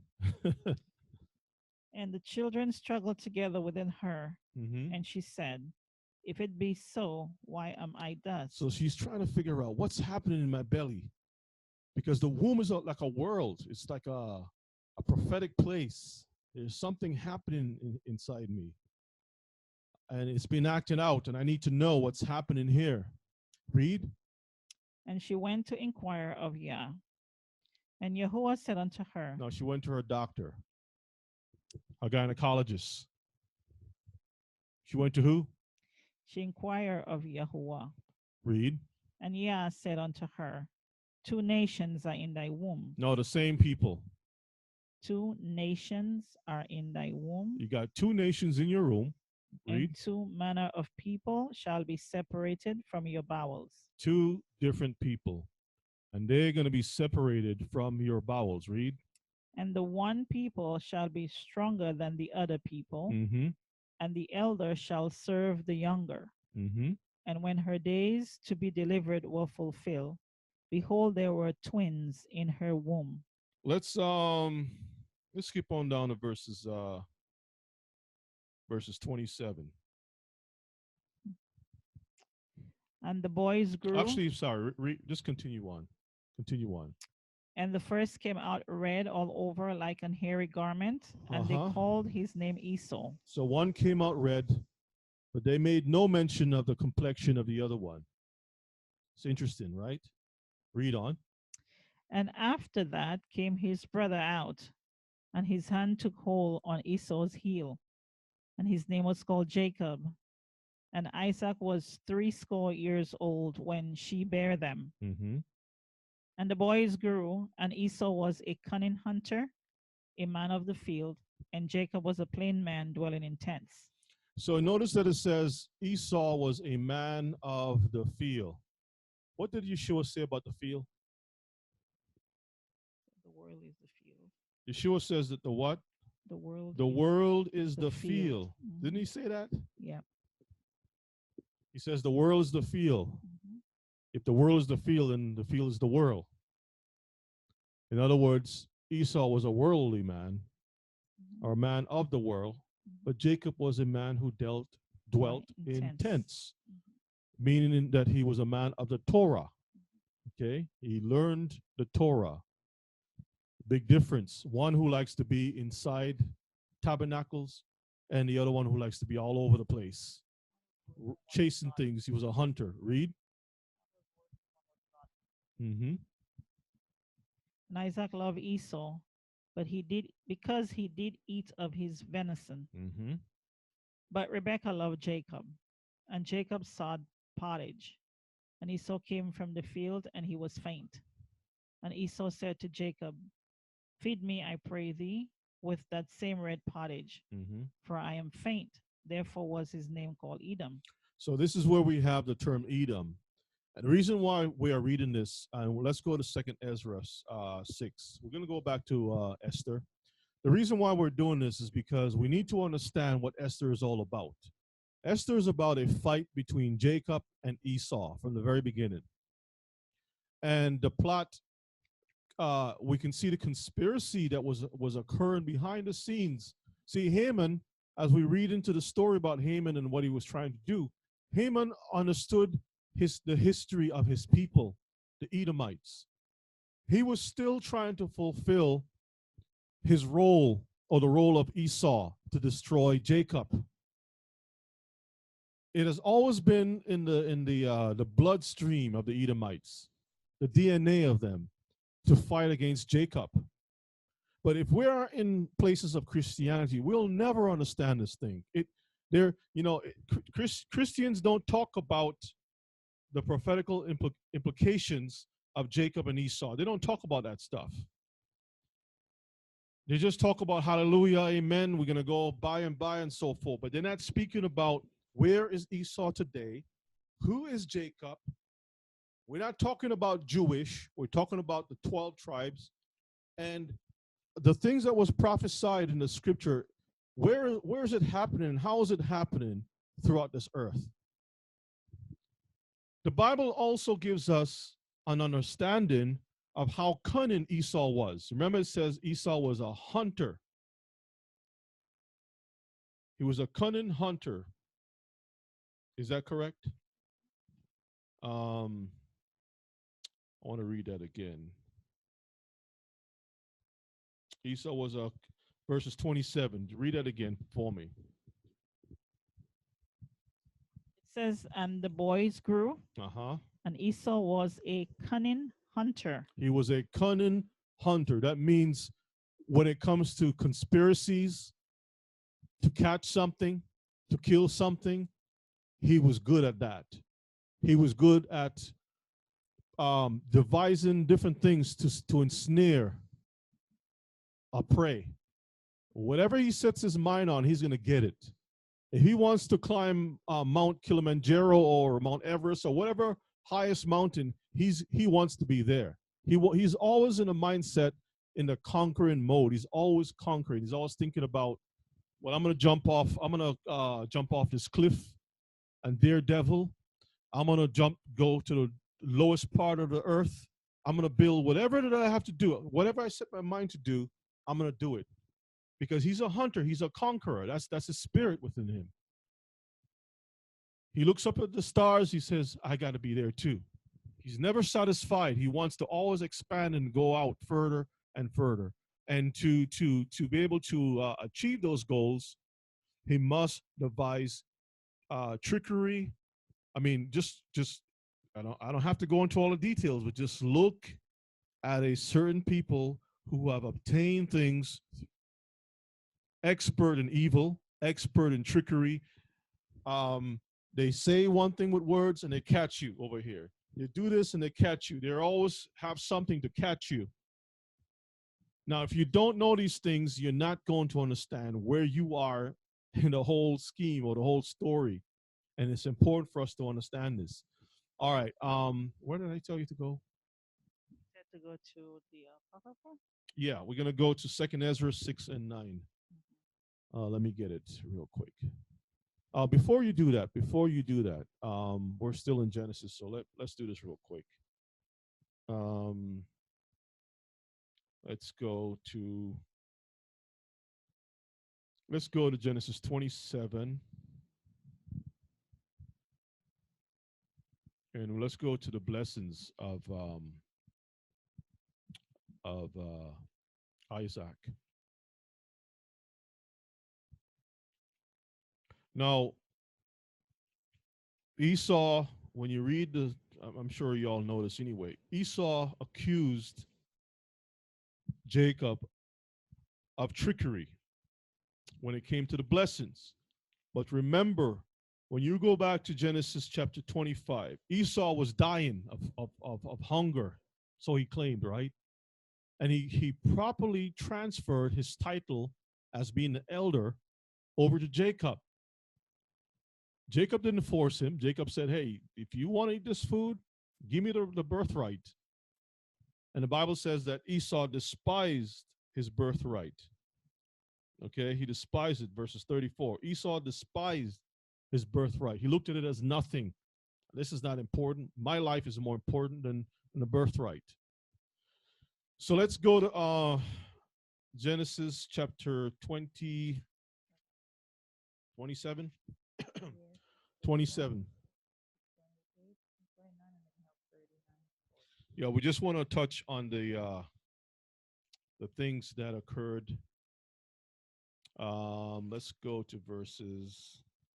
We don't want to read all of it. Just want to touch on a few things. Chapter 27. What verse? Okay, let's pick it up at 27. Okay, no, 26. Read from 26. 27 and 26. Genesis 27, we'll read from verses 26, okay? So Isaac is getting old. He's half blind. He's about to kick the bucket anytime soon. He wants to square everything away. He wants to set the accounts, the wills, the testaments, everything he wants to put in order before he dies. So now we're at verses 26. Read. And his father Isaac said unto him, Come near now and kiss me, my son. Mm-hmm. And he came near and kissed him. And he smelled the smell of his raiment, and blessed him and said, See, the smell of my son is as the smell of the field, As the world. which Yah have blessed. Mm-hmm. Therefore, Yah give thee of the dew of heaven, and the fatness of the earth, and plenty of corn and wine. Mm-hmm. Let people serve thee. That people serve thee. Remember, we read that the Most High said to Rebekah that the elder will serve the younger, right? But Isaac is blind. He doesn't know he's blessing Jacob. He's thinking he's blessing Isaac because he favored he favored Esau over Jacob. Okay, continue on. Let people serve thee, and Mhm. nations bow down to thee. Be Lord over thy brethren, and let thy mother's sons bow down to thee. Mm-hmm. Cursed be every one that curseth thee, and blessed be he that blesseth thee. Now, this is a very powerful blessing because spiritually, prophetically, it's supposed to continue on even into the kingdom. Okay, the nations will bow down to the seed of Jacob. Read. Mhm. And it came to pass as soon as Isaac had made an end of blessing Jacob, Mm-hmm. and Jacob was yet scarce gone out from the presence of Isaac his father, that Esau his brother came in from his hunting. Mm-hmm. And he also had made savory meat, and brought it unto his father, and said unto his father, Let my father arise and eat of his son's venison, Mm-hmm. that thy soul may bless me. And Isaac his father said unto him, Who art thou? Who are you? He said, I am thy son, thy firstborn, Uh-huh. Esau. Read. And Isaac trembled very exceedingly, and said, Who? Now, if words were just words, there would be no need to tremble, because I just said, "Hey, son, come here. Let me just anoint you and kiss you and bless you, and you're on your way." Like it's just words. No, the things, the spirit, the words that was placed into Isaac was prophetic. It's prophetic. The same way when the Most High said in the book of Genesis to Adam and Eve, Adam, you're going to work the ground with the sweat of your brow. Woman, you're going to bear children with in pain. I mean, has that changed? That's a word, right? Has that changed? Words are very important. It affects all humanity, right? So when Isaac spoke these blessings, it wasn't just words. There were a lot of power behind those words. Okay, read on. So he trembled because, like, what I gave before was powerful. And if I just let it go like this to the wrong person, then whoa. But read on. And Isaac trembled very exceedingly, and Mhm. said, Who? Who? Where is he that hath taken venison and brought it to me? And I have eaten of all before thou camest, and have blessed him. Mm-hmm. Yea, and he shall be blessed. And what? He shall be blessed. Read. And when Esau heard the words of his father, he cried with a great and exceeding bitter cry, and said unto his father, Bless me, even me also, O my father. You know when a grown man has to, we call bawl out like that, cry out like that, you know that is painful. It says, the Bible makes it very clear, exceeding bitter cry. That's the kind of cry that you feel sad for that person when you hear the way that they're crying out. A desperate cry. Okay, read on. And he said, Thy brother came with subtlety, and have taken away thy blessing. Mm-hmm. And he said, Is not he rightly named Jacob? Now, was Isaac there when the arrangement was made between Jacob and Esau with the pottage? No. So Isaac is thinking that this is a crooked thing that is going on, but the Most High's hand was in this thing. We know this from the beginning. Read on. For he have supplanted me these 2 times. For he took away my birthright, and behold, now he have taken away my blessing. Mm-hmm. And he said, Hast thou not reserved a blessing for me? Mm-hmm. And Isaac answered and said unto Esau, Behold, I have made him thy lord, and all his brethren have I given to him, and all his brethren have I given to him for servants, and with corn and wine have I sustained him. And what shall I do now unto thee, my son?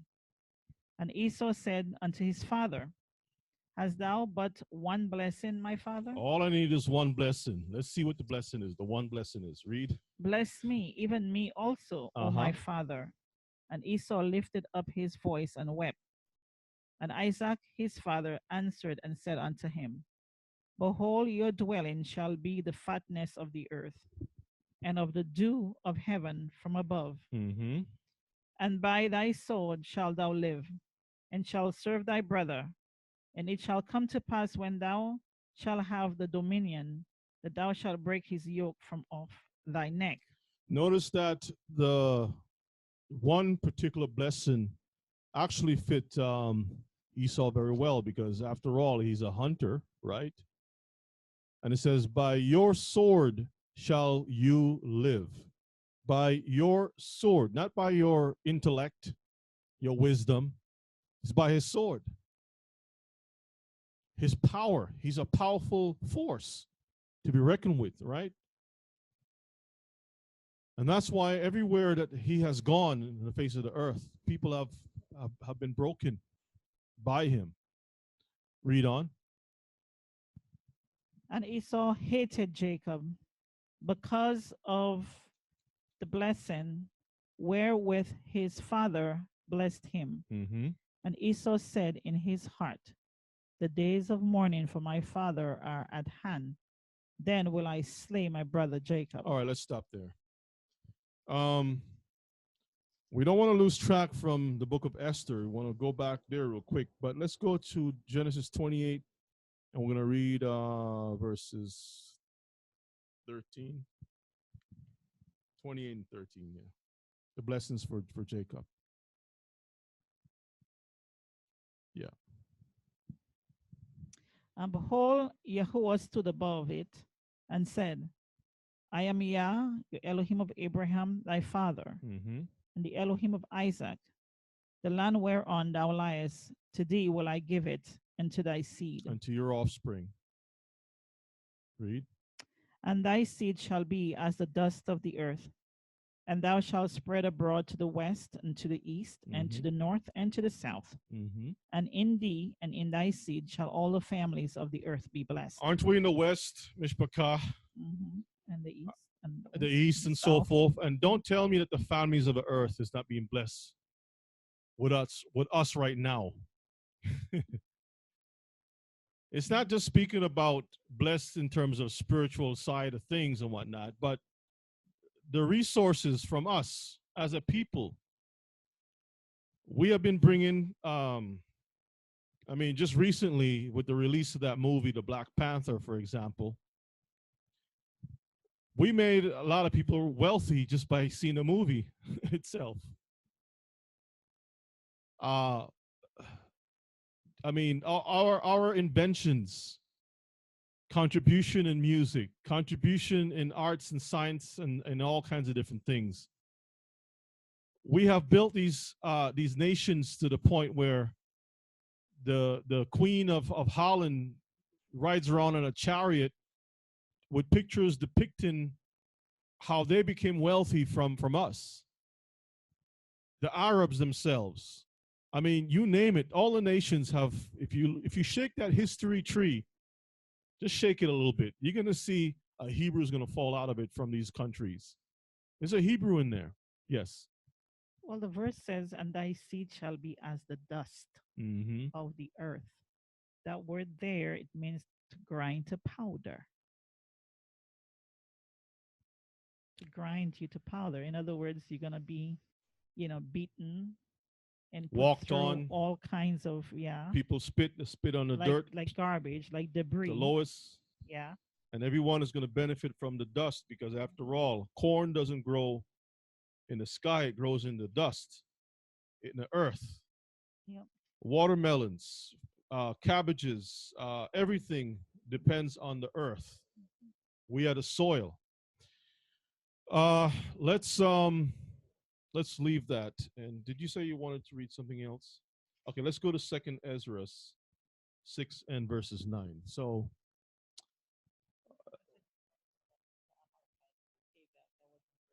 we're going to come back to that. Yeah, we'll come back to that. So we're not done with the Amalekites either. We're going to go to that too. Second Ezra, 6, 8, and 9. Second Ezra. Let me get it. Where am I? Second Ezra 6. Mhm. And let's get it. We're trying to get some more clarity with regards to the history. It's not just reading about Esther and whatnot. It's understanding the place and times, who the people are. Where are those people today? Who are we? You know, what is our role in this prophetic book? 6 and verses 8 and 9. 8 and 9. Okay. Let's read from 7. Then answered I and said, what shall be the parting asunder of the times? Or when shall be the end of the first and the beginning of it that followeth? So the priest Ezra, who returned from the captivity after Esther had passed on and so forth, came to back to Jerusalem to rebuild it. He was asking questions to the Most High. He wanted to know when will be the last days. And this is the answer. He said unto me, And he said unto me, mhm, from Abraham unto Isaac, when Jacob and Esau were born of him, Jacob's hand held first the heel of Esau. mhm. For Esau is the end of the world, Esau is the end of the world. Read. and Jacob is the beginning of it that followeth, Remember, Yeshua said, until the times. of the Gentiles be Let's fulfilled. just put your finger on that real quick. That's is it Luke 21 or is it Matthew 24? Okay, so that's Luke 21. Remember when the disciples asked Yeshua the same type of question? Huh? What is Matthew 24? Luke 21, Oh, 24. Luke 21. Okay, thank you. Remember when the disciples were on a mountain, in the Mount of Olives, and they were asking Yeshua certain questions, and they wanted to know, hey, when is the last days, Mashiach?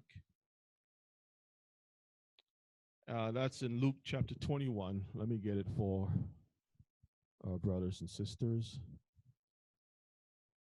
I'm bouncing around because I want us to be able to connect the dots as we read the Bible to understand they're all connected. This book is not some, loose bunch of words. They're all connected. Luke 21, and we'll read verses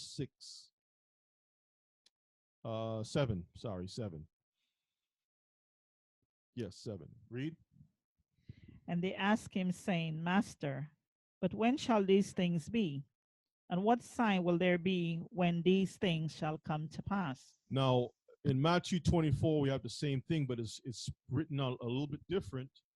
And let me show you real quick. We'll come back to Luke. Yeah, it's the same. It's the same thing, but it's worded a little bit. It has a little bit more meat on the bone, so it lines up perfectly with Second Ezra's. The way Ezra had phrased his question to the Most High. So it's the same way with the disciples asking. Verses 3, Matthew 24 and 3. We'll come back to Luke.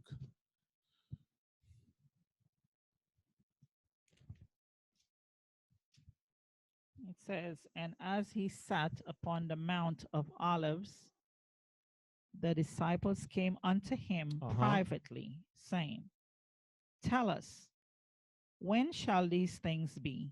And what shall be the sign of thy coming and of the end of the world. So the sign of his coming and also the end of the world. That was the question that they asked him. So let's go back to Luke 21. It's the same thing. They're parallel. You can check it out and compare one with the other. But let's go back to Luke 21 and we'll read verses. Let's read verses 24. We'll read from there. Luke, I'm sorry, yeah, Luke 21 and 24. Okay. And they shall fall by the edge of the sword, and shall be led away captive into all nations. That's the southern kingdom of Judah being taken by the Romans into all the different countries. And Yeshua also had warned and says, if you're in a housetop, don't come down. If you're in this out of the city, don't come back in. Flee to the mountains. Flee here. Flee there. Leave. And of course, when you read history, it says the Israelites fled south into Africa because we have this history among ourselves. Abraham, when it was famine, go to Egypt. David, you name it, just the prophets. So many of our people fled into Africa. Yeshua, when he was a baby, Joseph and Mary took the child, went down to where? Africa. Okay. So we always had this practice. Jeremiah was told by the Most High to tell Israel, if you try to escape the punishments from the Babylonian king, I'm sending him to put you all in chains because y'all not listening. So Israel says, well, if the Most High is going to punish us, we're going to go down to our cousins down, because we had homes and whatnot down in Africa. So they said, we're going to go to Africa and hide out. And the Most High says, if you all think that, and if the Egyptians is going to give you all protection, I'm going to grab your butt and also the Egyptians' butt and put all of y'all in captivity. Okay, so we always have this. We don't run north to the cold. We always run south to the heat. That's just the way we do things, right? So when he said Jerusalem will be destroyed, flee into the mountains, we fled in the same route that we always take, south, okay? Read verses 24 again. And they shall fall by the edge of the sword. It's Judah, read. And shall be led away captive into all nations. Mm-hmm. And Jerusalem shall be trodden down of the Gentiles, until the times of the Gentiles be fulfilled. So Jerusalem will be trodden down by the Gentiles until the Gentiles' time has reached its pinnacle, is fulfilled. The Gentiles has to rule for a period of time, and then their time is going to be ended. As you continue, it talks about the different signs and whatnot that's going to come upon the earth, which means that the time of the Gentiles is over. Okay? So let's go back to 2nd Ezra, chapter 6. So when it says the time of the Gentiles is over, it's the end of their world, their rulership.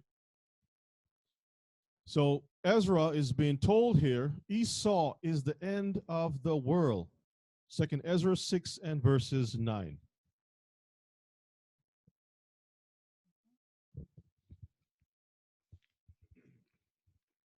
You can read.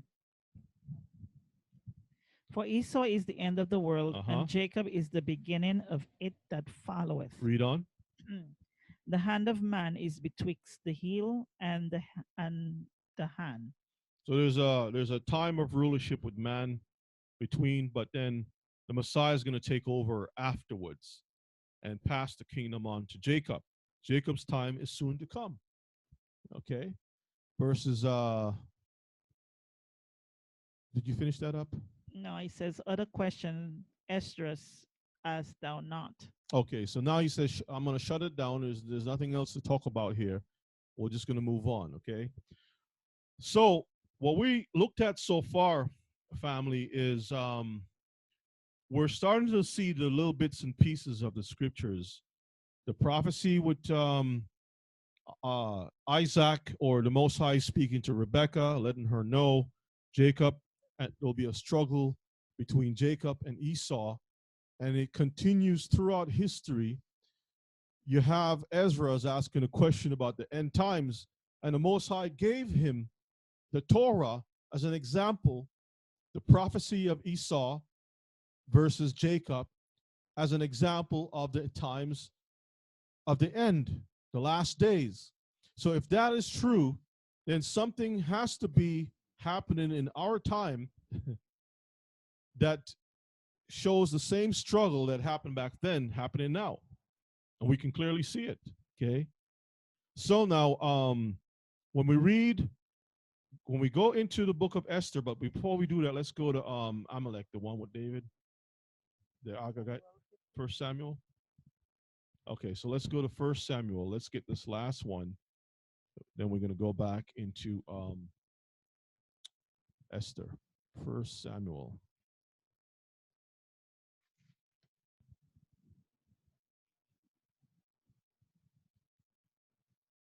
And it's going to get a little clearer tomorrow as we continue our studies on the subject. 1 Samuel 15. Let's start at verses 1. Samuel also said unto Saul, Yahweh sent me to anoint thee to be king over his people, over Israel. Now, Saul was from what tribe? Benjamin. Mordecai was from what tribe? Benjamin. Okay. So Saul was from Benjamin, and he was given the responsibility as king over the first king over Israel to fight against a certain people. Mm-hmm. Mordecai, who's also from the tribe of Benjamin, has a fight against a certain people. Mm-hmm. Now, Saul messed up his job, and because of that, Mordecai had to take care of business later on in the future. Say again? And it continues, the fight continues. Now, let's read. Mm-hmm. Now, therefore, hearken thou unto the voice of the words of Yahuwah. Uh-huh. Thus saith Yahuwah of hosts, I remember that which Amalek did to Israel, Mm-hmm. how he laid wait for him in the way when he came up from Egypt. So our people were being freed from captivity, and the first people to show up to stop us from being free was Esau, the Edomite family, Amalek, the Amalekites. This is when Moses had his hands raised up like this. You had one of the guys on one side and left side and the right side keeping his hand up, the staff up. And whenever Moses' hand dropped, the Amalekites were winning. And when his hand was up, we were winning. The first people to say, nah, these people need to go back into slavery was Esau. Right? Read. Now go and smite Amalek and utterly destroy all that they have. No, make friends with them. Destroy all that they have. Marry them. Destroy all that they have. Make contracts with them. Destroy all that they have. Destroy all that they have. Read. And spare them not. Uh-huh. But slay both man and woman, infant and suckling, ox and sheep, camels and ass. Slay every single thing. Read. And Saul gathered the people together and numbered them in Telaim, 200,000 footmen and 10,000 men of Judah. And Saul came to a city of Amalek and laid wait in the valley. And Saul said unto the Kenites, Go depart, get you down from among the Amalekites, lest I destroy you with them. For you showed kindness to all the children of Israel when they came up out of Egypt. So the Kenites departed from among the Amalekites. They were wise. At least they're more obedient than our people. Our people want to marry them, want to make contracts with them. Read on. And Saul smote the Amalekites from Havilah until thou camest to Shur, that is over against Egypt. And he took Agag, the king of the Amalekites, alive. He took Agag, the head of the Amalekites. Read. And utterly destroy all the people with the edge of the sword. But Saul and the people spared Agag and the best of the sheep, the attractive sheep, and of the oxen and of the fatlings and the lambs and all that was good. Not the skinnylings, right? The fatlings. And would not utterly destroy them. But everything that was vile and refused, that they destroyed utterly. So all the things that don't look attractive. So you had all the women lined up, walk the catwalk. So okay, this is a nice supermodel. We'll save her. Go ahead, go on the other side. You don't look so good. Go on the other side. You're gonna be killed. You come over here on this side. So he made, he had enough time to really think about what he was doing. He was warned to destroy these people because these are our adversaries. But instead, Saul made deals. Read. Then came the word of Yah unto Samuel, saying, It repenteth me that I have set up Saul to be king, for he turned back from following me, and have not performed my commandments. Has done what? And have not performed my commandments. That's our problem. We don't want to follow our king. We want to do what we feel like we want to do because everything looks good in our eyes. It was good for food, and therefore she ate of it. Saul, it was good looking, so I saved it. Read. And it grieved Samuel, and he cried unto Yah all night. And when Samuel rose up early to meet Saul in the morning, it was told Samuel, saying, Saul came to Carmel, and behold, he set up a place, and is gone about, and passed on, and gone down to Gilgal. And Samuel came to Saul, and Saul said unto Samuel, Blessed be thou of Yah. I have performed the commandments of Yah.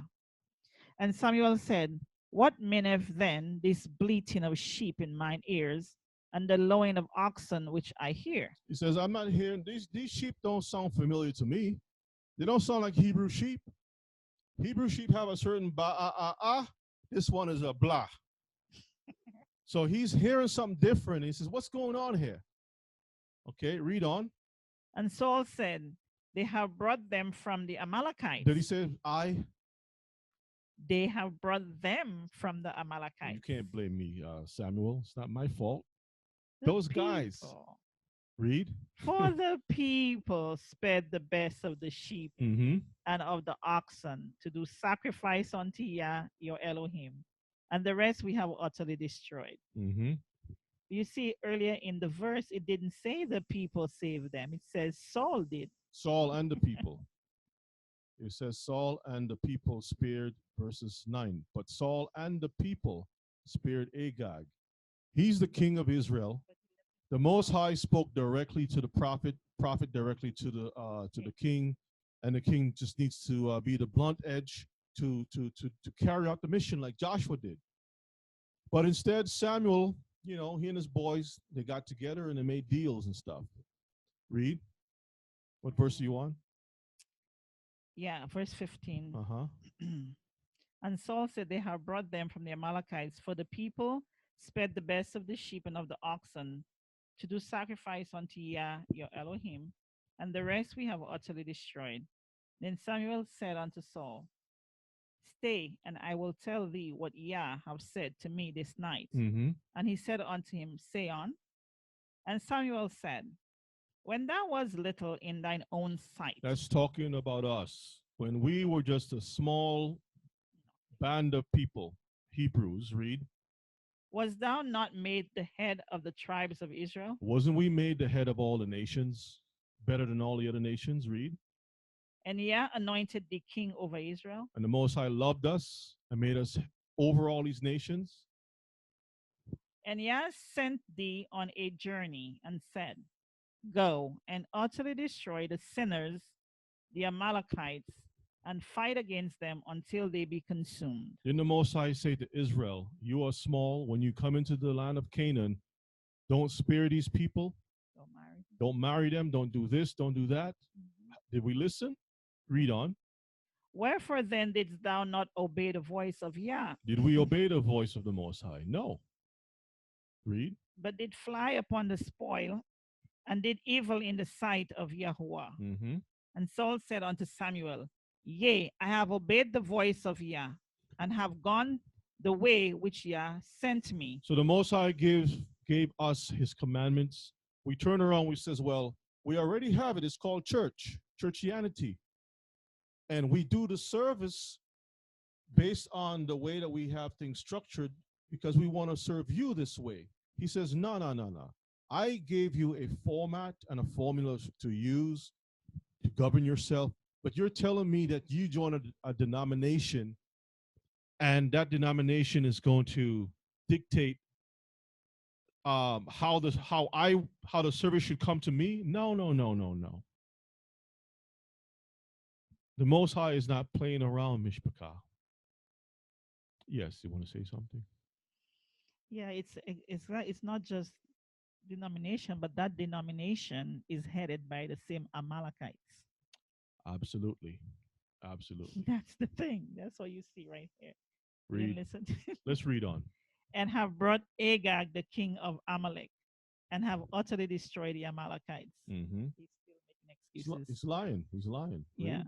But the people took of the spoil, sheep and oxen, the chief of the things which should have been utterly destroyed, to sacrifice unto Yah your Elohim in Gilgal. Mm-hmm.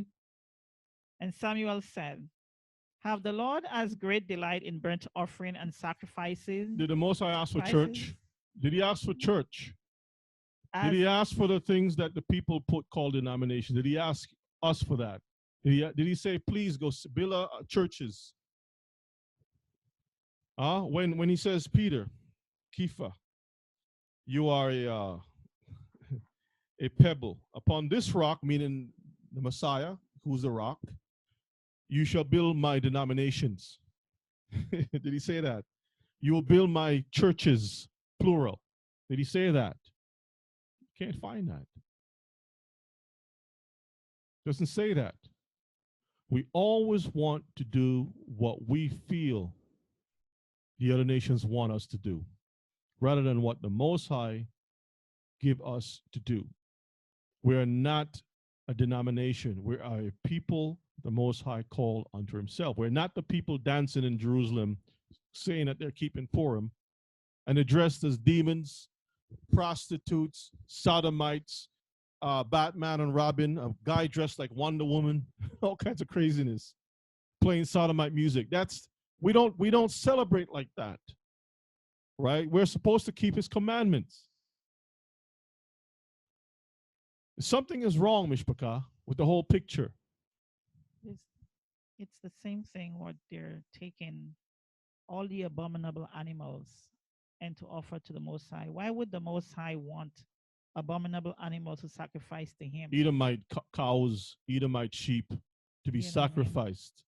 Those animals were used in witchcraft and all kinds of abomination.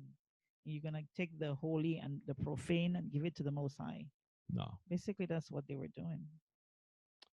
We definitely haven't learned too much, because if those people in Israel are not the Hebrews and our behavior is not showing that we're Hebrews, then where are the Hebrews? I guess we're just reading a bunch of fairy tales. There must be a people on this earth fulfilling the role of Jacob and fulfilling the role of Esau. Which side are we on? Let's continue. And Samuel said, have Yah as great delight in burnt offerings and sacrifices as in obeying the voice of Yah? Did he ask you for all this message and congregation and this and that and all kinds of stuff? No, he didn't ask for all that. Keep my commandments. Read. Behold, to obey is better than sacrifice, and to hearken than the fat of rams. For rebellion is as the sin of witchcraft, and stubbornness is as iniquity and idolatry. So when we resist his commandments, we are practicing witchcraft. Basically, that's what it is. When you say the commandments is done away with, we're saying we're speaking like witches. Because as far as I see, nature still says that a man should be with a woman, not a man with a man and a woman with a woman, and all this kind of madness. There are clean foods and there are unclean foods. That water should be fresh. That things should be a certain way. That's the commandments that the Most High set in this earth. let's leave that. I think that's let's see, where do we want to go? Okay, go ahead and finish read. that Because thou verse. hast rejected the word of Yah, Uh-huh. he have also rejected thee from being king. So when we reject the word of the Most High, we also going to lose our position as Hebrews. Now, it so happened that let's skip on down to verses 30, 32. This is what the prophet had to do. The prophet who was supposed to be pure and clean to take care of Israel, he had to draw blood.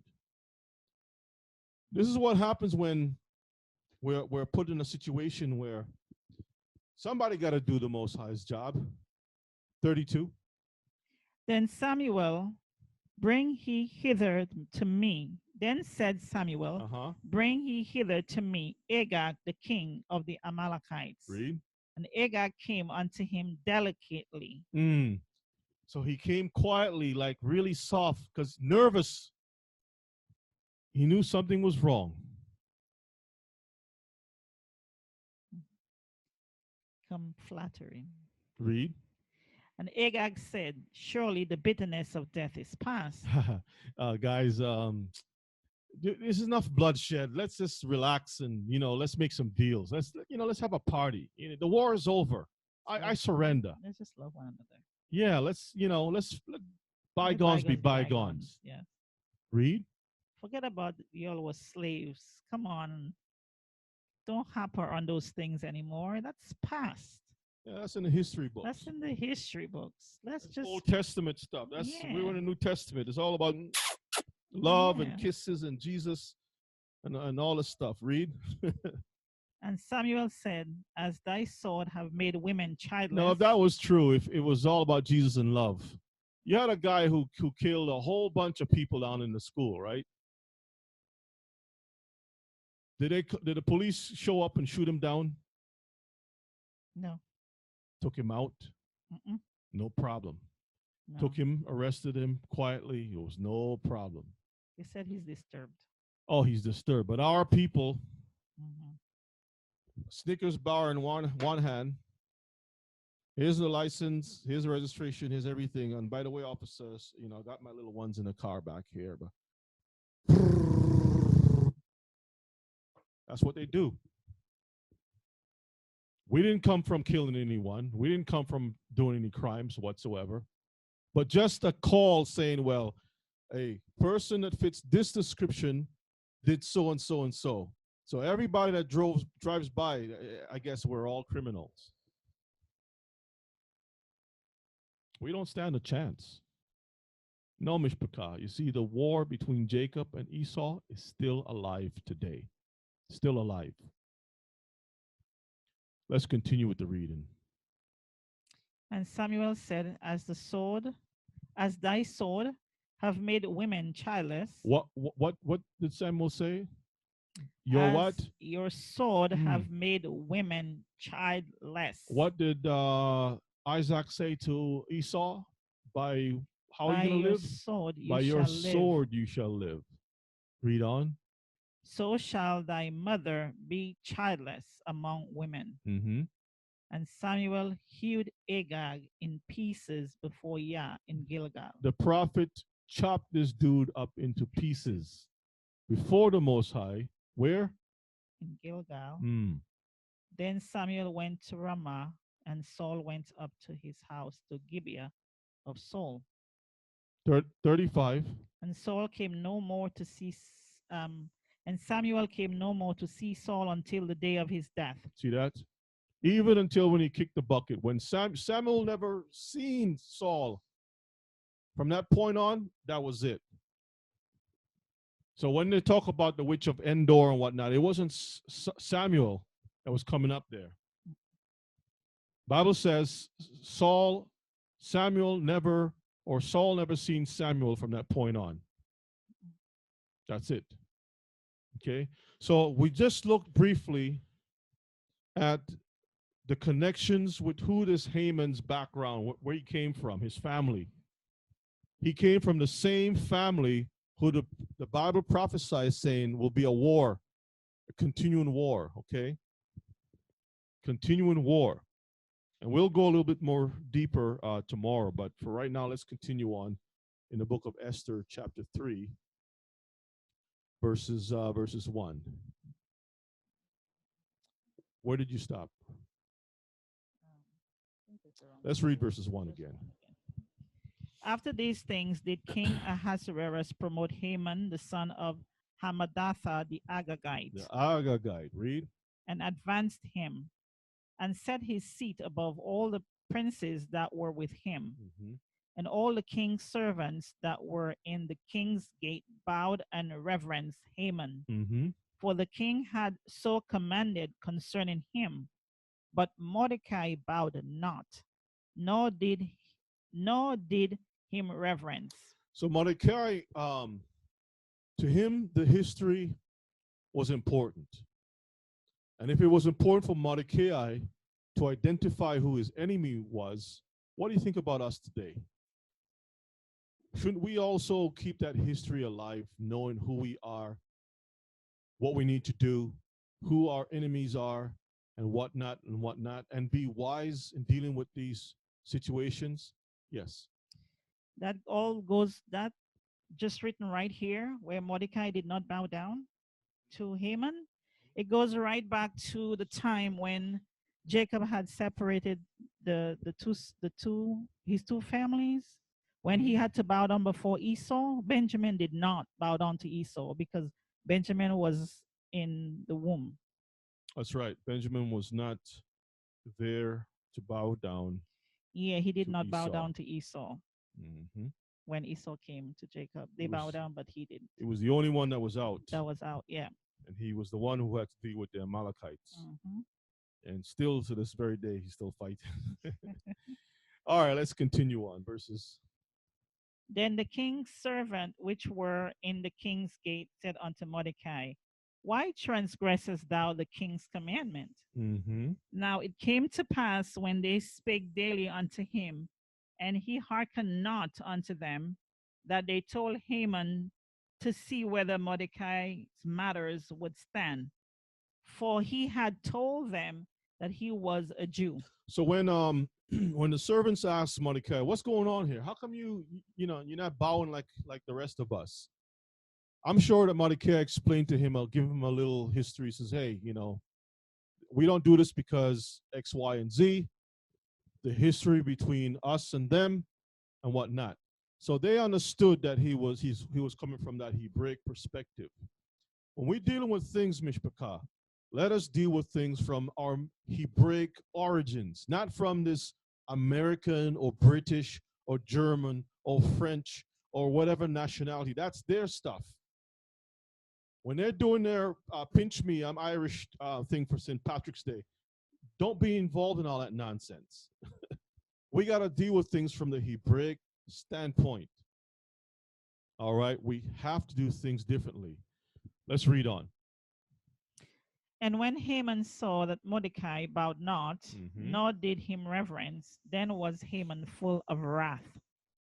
And he thought scorn to lay hands on Mordecai alone, for they had showed him the people of Mordecai. Wherefore Haman sought to destroy all the Jews that were throughout the whole kingdom of Ahasuerus. Remember how the story started with one woman who didn't want to do what she was supposed to do. And the wise men says, if she don't do this thing, it's going to set a precedence throughout the whole region, all your countries. It's almost like, what's this? The Orange King and his wife. Yeah. Triumphant's wife is going to, like right now, she's not shaking his hand or holding his hand, right? And it's everywhere. Okay, now he's a player, so don't really matter too much to him. But if that was something significant, can you imagine all the peoples all around? It's like there's a disrespect everywhere. Social media, it starts to trickle down one to the other, right? We find the same story again with the same way that Vashti didn't want to deal with this situation. She refused. We find Mordecai also refused to give the respect onto Haman. So what does Haman want to do? He wants to push some laws to have not just Mordecai removed, but also all the people. We find a little difference with Ahasuerus. He didn't have all the girls. He didn't have his wife and all the women removed. He just had that one wife removed and another one take his place. But in the case of Haman, he wanted not only Mordecai removed, but all the people. He was going a little too far. Okay. Mm-hmm. Because he knew who the people were from way back when. And it was all a plot of his to get rid of them by pushing himself along with the king to be his right hand man, Absolutely. help pass laws to get rid of them. Because he knew who they were. Absolutely. And that is the key. Now, we find that same spirit back in the days right after slavery. See, when our people were in chattel slavery, didn't have any rights, so-called rights or whatever. We stayed in our lane per se. Right after the Emancipation Proclamation went out, we find it was a shift. The people were debating, well, if these people are free, then the same way with these wise men, if we pass these laws, then these people, these so-called ex-slaves, is going to, they're not going to give us the kind of respect and reverence that we once knew. So we have to do something to them. We have to pass the laws. We have to act real quick. When our people walked in the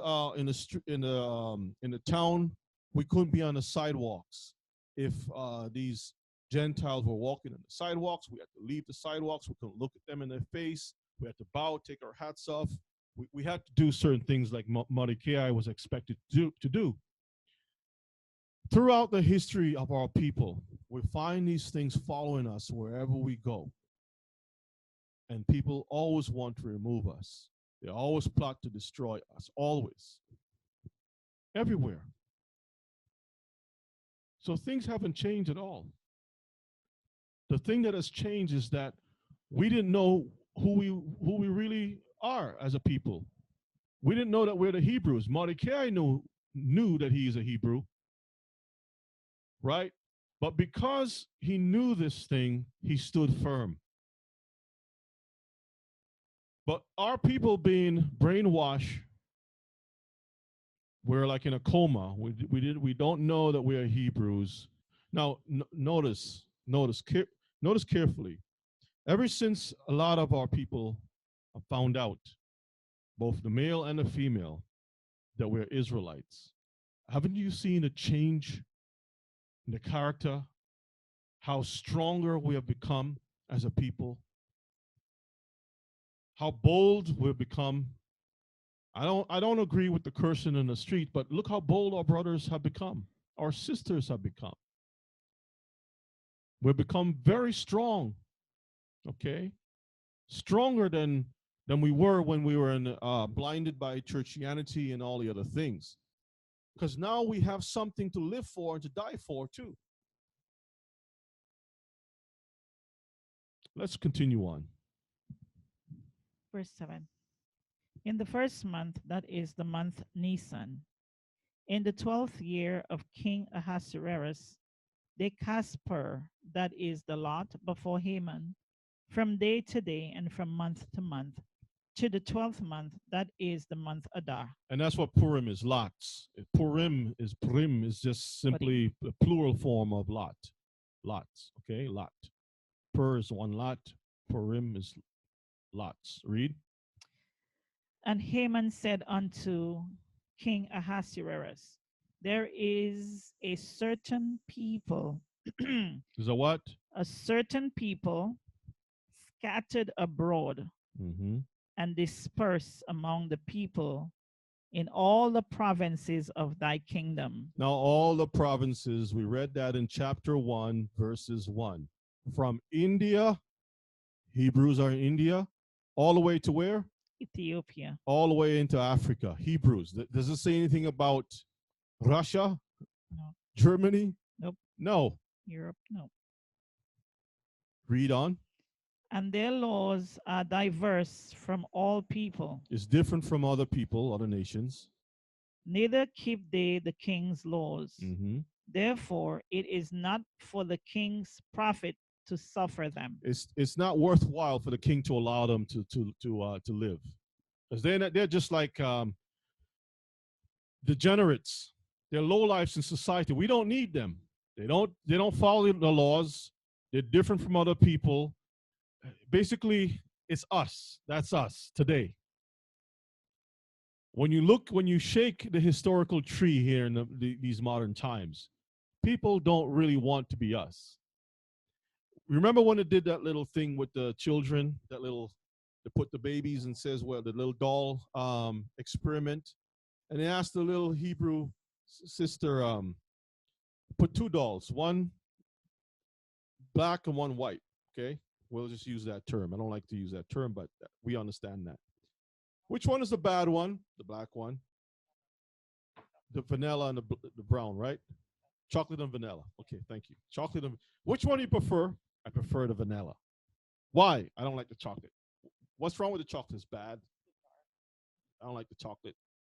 Okay, move on. Which one is a good one? The good one? Oh, it's the vanilla. Which one is the bad one? It's the chocolate. Okay. And so nobody wants to deal with the chocolate. But yet the chocolate is the good stuff. You like chocolate? Okay. Okay. Nobody wants the chocolate. Everybody wants vanilla. But isn't it true that Hebrews are lactose intolerant? We don't really deal with too much milk per se. And yet Europe has become rich off of the chocolate. Still to this day, right? Still to this very day. They prefer the angel's food cake, and they say, well, the devil's the dark chocolate cake is the devil's cake, right? The devil. It's called the devil. I'm not lying, brothers and sisters. Hey, I'll pull it up so y'all can see it. Okay.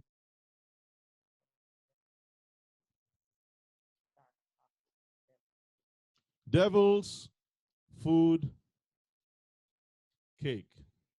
Let's see what color that is. You see what color it is? I just typed it in. Google it. Devil's food cake. It's all the chocolate stuff, right? In society, that's what it is. But they love it. Anyway, let's look. Angels. Angel's food cake. Let's see what the angel food cake look like. You see that?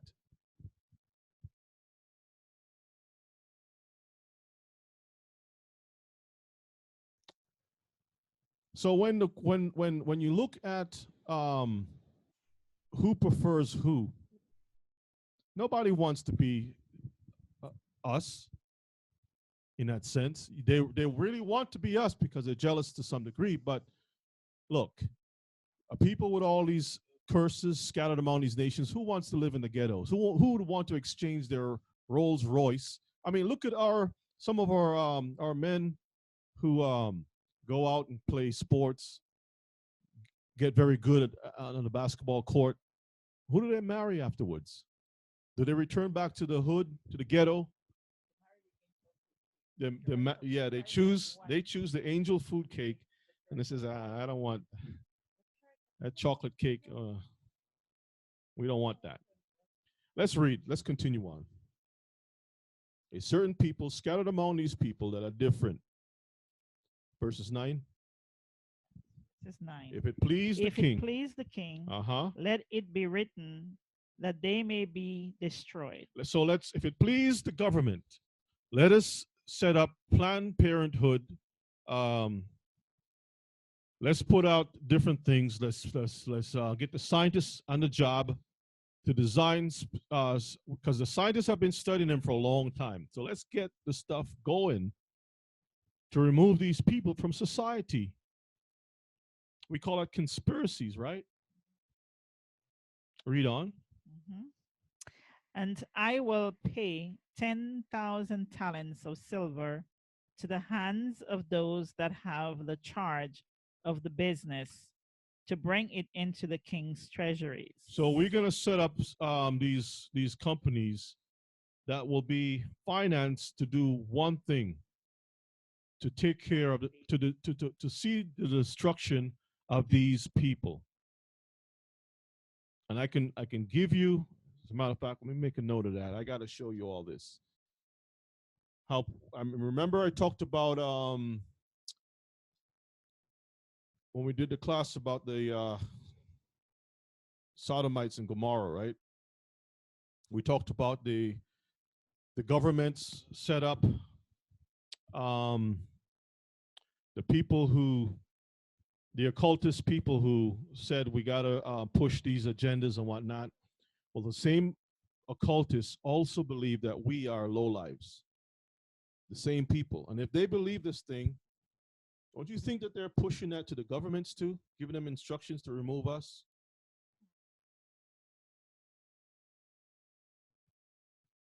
I'm going to try to find that so I can bring it out.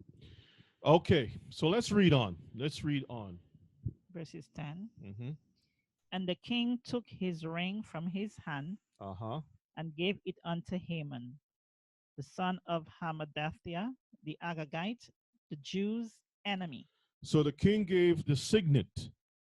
A signet is the same as a seal. Today we call it signature. Okay, so basically, the president will authorize a certain seal with a signature to be given to an authorized person, that anything that is passed, he don't have to be there. He can just tell them, okay, I authorize you, boom, and they can just stamp that thing. So when they gave that ring to Haman, Haman has the power, the authority to stamp that thing in the name of the king, and whatever he let's just like Joseph and Pharaoh. Pharaoh gave the signet to Joseph and says, "You're going to represent me throughout the nation of Egypt." Okay, same thing, Mishpachah. So keep in mind. Let's slow down just a little bit. You have monies raised, businesses set up specifically to destroy a people, given to the Edomites. The Edomite is in a certain power, a certain place of authority to monitor the destruction of the true Hebrews, the remnant, right? The book of Revelation speak about the devil was wroth and he went after the remnant of this woman's seed, the dragon, The red dragon, the red dragon, the red dragon. Thank you. The red Edom dragon was wroth and went after the remnant. It's the same war. It's the same Jacob and Esau. Now, who is in position today, run the media, the banks? Media's business, banks are business, pharmaceutical is business. Who's the one in charge of all those prizes? For example, we have been bamboozled to believe that the white supremacists, for example, is fighting against the Jewish people. Let's slow down just for a moment, right? So we hear about these. Well, the white supremacists don't like Jewish people, but yet we find that the white supremacists are championing who? The Orange King. Okay, they look to the Orange King as their champion, and they said that since he has become the king, they have become more emboldened to do what they're doing.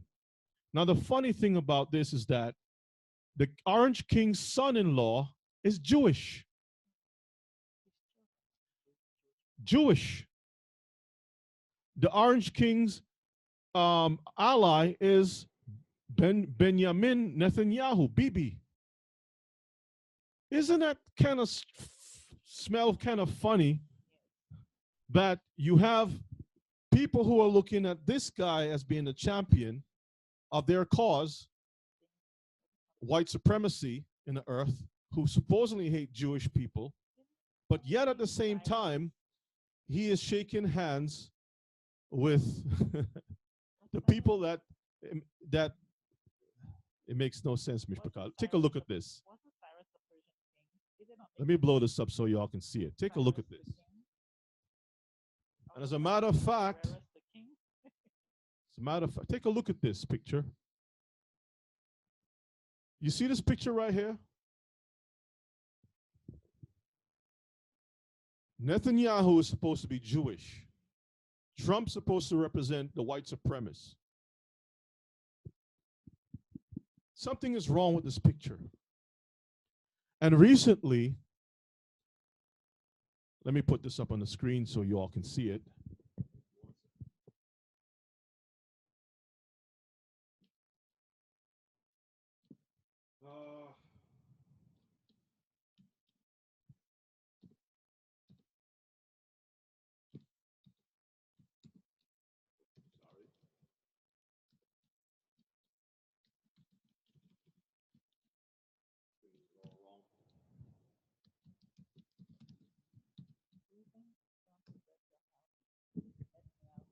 Recently in the news, this is the Israeli news, Arutz Sheba, IsraelNationalNews.com, showed something of importance. It says half shekel coin bears profile of Trump.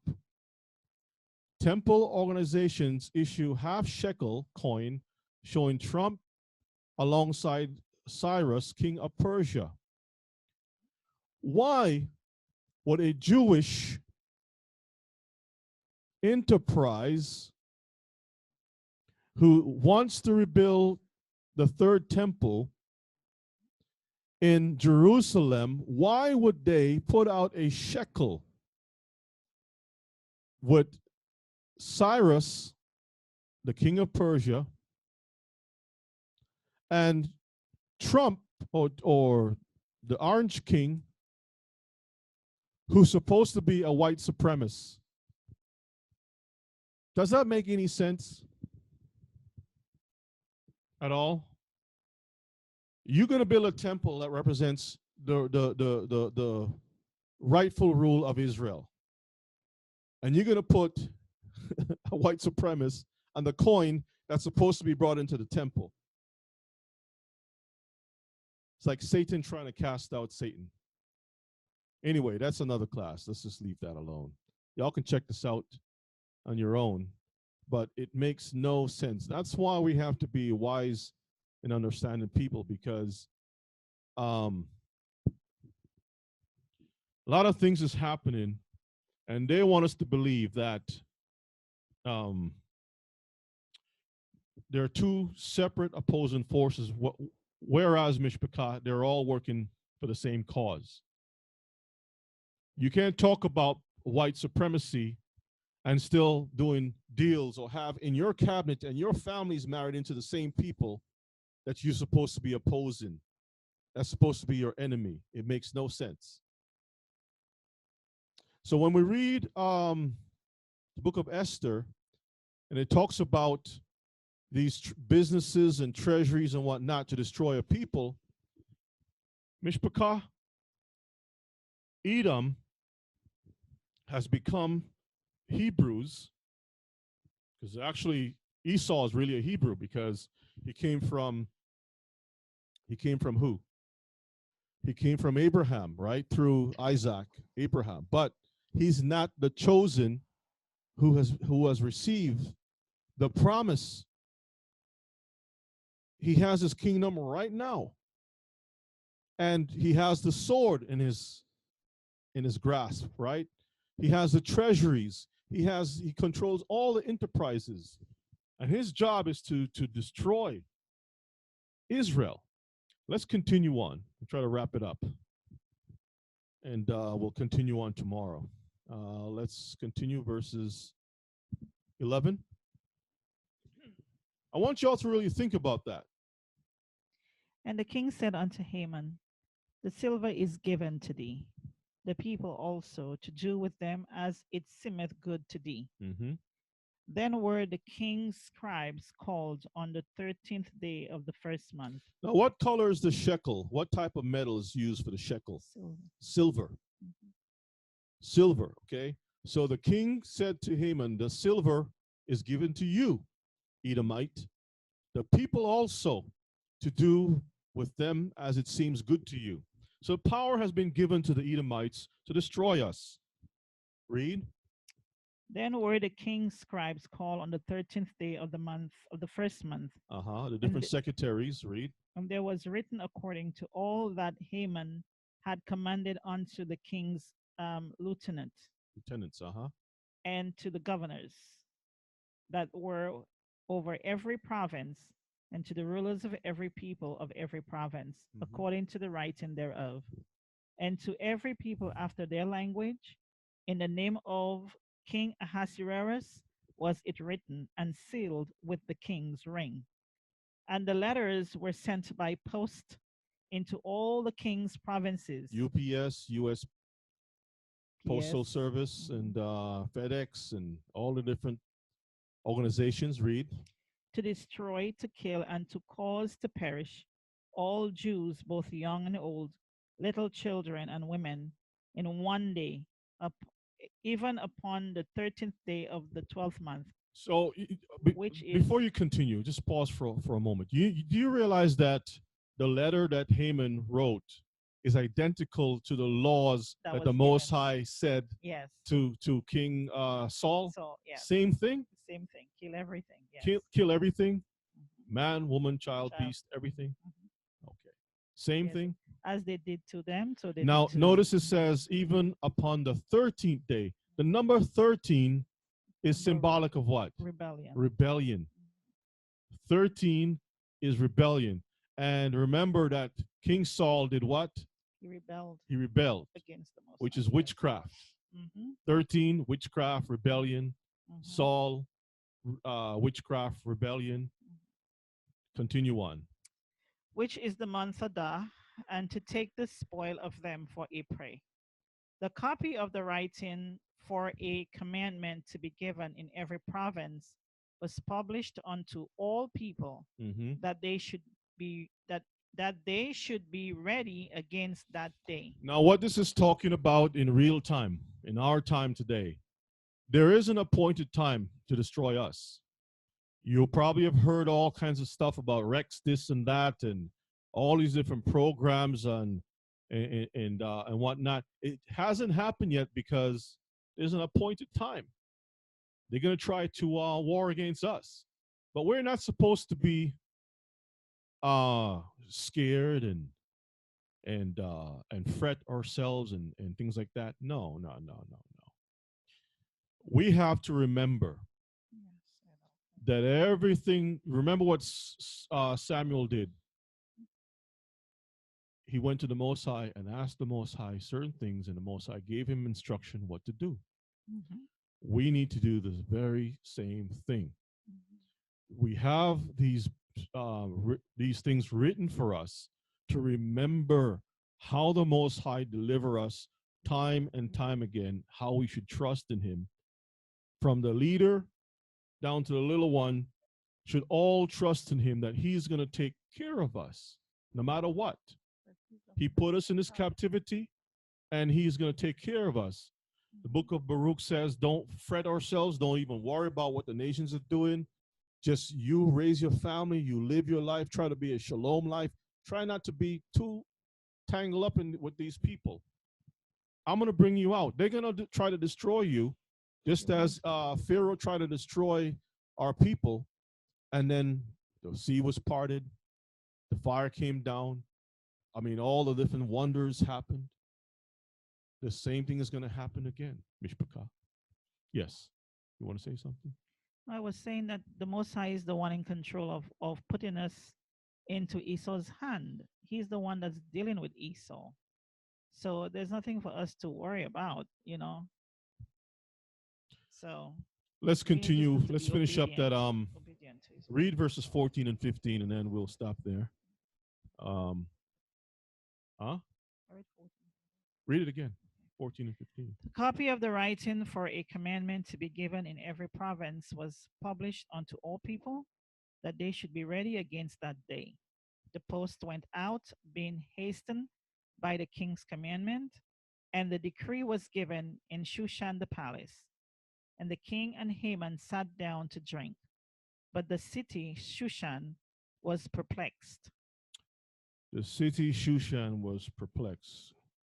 That was where the real heat was, and it was really tough on our people. Let's go to Psalms 83, and that will be our final reading for tonight. We'll continue on tomorrow. We'll go a little bit deeper into other parts of not just finishing up Esther. We'll also go into the additions, what they took out and hid from us. And we are going to see why they did this thing, Mishpachah. You know, Psalms 82. I'm sorry, 83. Psalms 83. Keep not thou silent. Hold on. Let me get it. Sorry. Psalms 83, verses 1. Read. Keep not thou silence, O Yah. Hold not thy peace, and be not still, O Yahuwah. Read on. For lo, thine enemies make a turmoil, and they that hate thee have lifted up the head. So now David in the spirit is prophesying about certain enemies of the Most High is making an attack. But now he's going to explain how that attack, because the enemies can't attack the Most High. That don't make any sense. That's futile, right? But they you know, like my Ima always say, the enemy can't get to me, so you attack the children. Enemy can't get to me, so you attack the children. So let's see how he's gonna attack the Most High, not directly but indirectly. Read. They have taken crafty counsel against thy people. So verses 2: For lo, your enemies make a tumult, and they that hate you have lifted up their head. How have they done this? They have taken crafty counsel against your people. Against your people, not the whole world, not against a denomination, against a specific people who live amongst all these nations. Read. And consulted against thy hidden ones. They have said, come and let us cut them off from being a nation. Read. That the name of Israel may be no more in remembrance. Who cares about a denomination? They come and go. Every so often you see a sign put up, Church of the Christ of the Holiness, the true church of the wilderness. I mean, the titles are so long. They're running out of titles. Some says this is a true, the full gospel. Then down the street is half a gospel. And you keep going down, it's quarter gospel, and then there's no gospel. Then there's a church for all people. Church of all people. Then there's a united church of all people. And there's a church of extraterrestrial people in other worlds. They're making up all kinds of stuff. The Most High don't care about that stuff. He says that the name of Yisrael may what? Be no more. In remembrance. In remembrance. Why do you think that it doesn't matter if you're Israelite being spoken of in churchianity? Well, the Bible is telling us that that is part of the conspiracy. Yes. That is part of the crafty counsel. When you go to the pastor and says, you know, I'm a Hebrew, oh, that doesn't matter. Take that out of your mind. That is part of the conspiracy. You could not be anything good. Okay? But the people in Israel dressing up as sodomites, talking about we're keeping Purim, and such like. Those are the true people.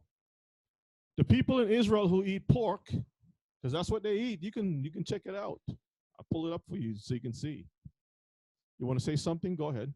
No, I was saying by having the denomination and the different names, Israel is no more. You don't see the name of Israel anywhere. All you see is the name of denominations. That's it. So All you see is what? So yeah, the name of the denomination, the different, you know, churchianities that are out there. Mm-hmm. You don't see on the. I've never gone of any of the buildings and see the Hebrew Israelites on you know what I mean, on the building. You know, Church of the Hebrew Israelites on the building. I Church of never the see Hebrew that. Israelites. I've never seen that. Mm-hmm. You know what I mean? So it's no more in remembrance. So you don't remember that there was ever an Israelite. Y'all can see this on the screen. Look, there goes the ham. This is in Israel in Hebrew, right here, in this piece of ham. Okay, pork in Israel.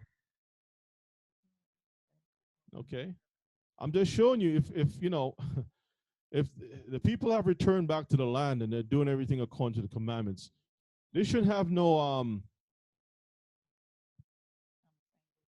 Kingdom of Pork Factory price here. Look at this. All Hebrew writings. You can call the number 03-687-1891 to get the piece of pork. You see it right here in Hebrew? You see that? So something is definitely wrong. Let's continue on. Psalms 83. Verse 5. Psalms 83 verses 5. Uh-huh. For they have consulted together with one consent. Mm-hmm. They are a confederate against thee. They are what? Confederate against They're thee. joined together against the Most High. They hate his laws. They hate his prophecies. They hate who he has chosen. So therefore they hate him. Read. The tabernacles of Edom. The first on the list that David prophesied was who? Edom. Edom. Edom. The second? And the Ishmaelites. Those are the same two that never got the promise. Edom didn't get the promise through Esau, and Ishmael didn't get the promise, right?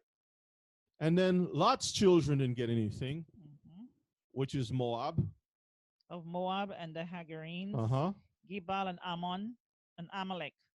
And who? Amalek. So they got the Edomites twice in here. You got Edom here, and you got Amalek down here too. His sons. Okay. So Mishpachah. Philistines.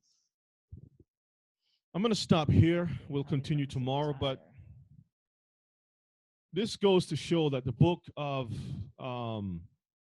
Esther is not some storybook about, well, this beautiful girl did this thing for people and that was it. No, no, no, no, no. This is a prophecy about the war between Jacob and Esau and the conspiracy that has been happening throughout the ages, even until this day. If you haven't figured that out yet, then something's wrong. But if you can see the glimpses of this thing, all you have to do is go back and start reading, make notes, analyze, look at history, look at prophecy, and you'll see what is happening in this earth. And it's happening to our people. Who's in power? Who's been beneath? Who's the dust of the earth? Who's been scattered to the east, west, north, south, everywhere? The lowest among the people. It's definitely not the Jewish people. Okay, definitely not those people who wish to be us. So with that, we're going to stop. And any comments or any questions, anything you all want to share real quick? Then we're going to say shalom. Elder, stand by. Stand by. Any comments?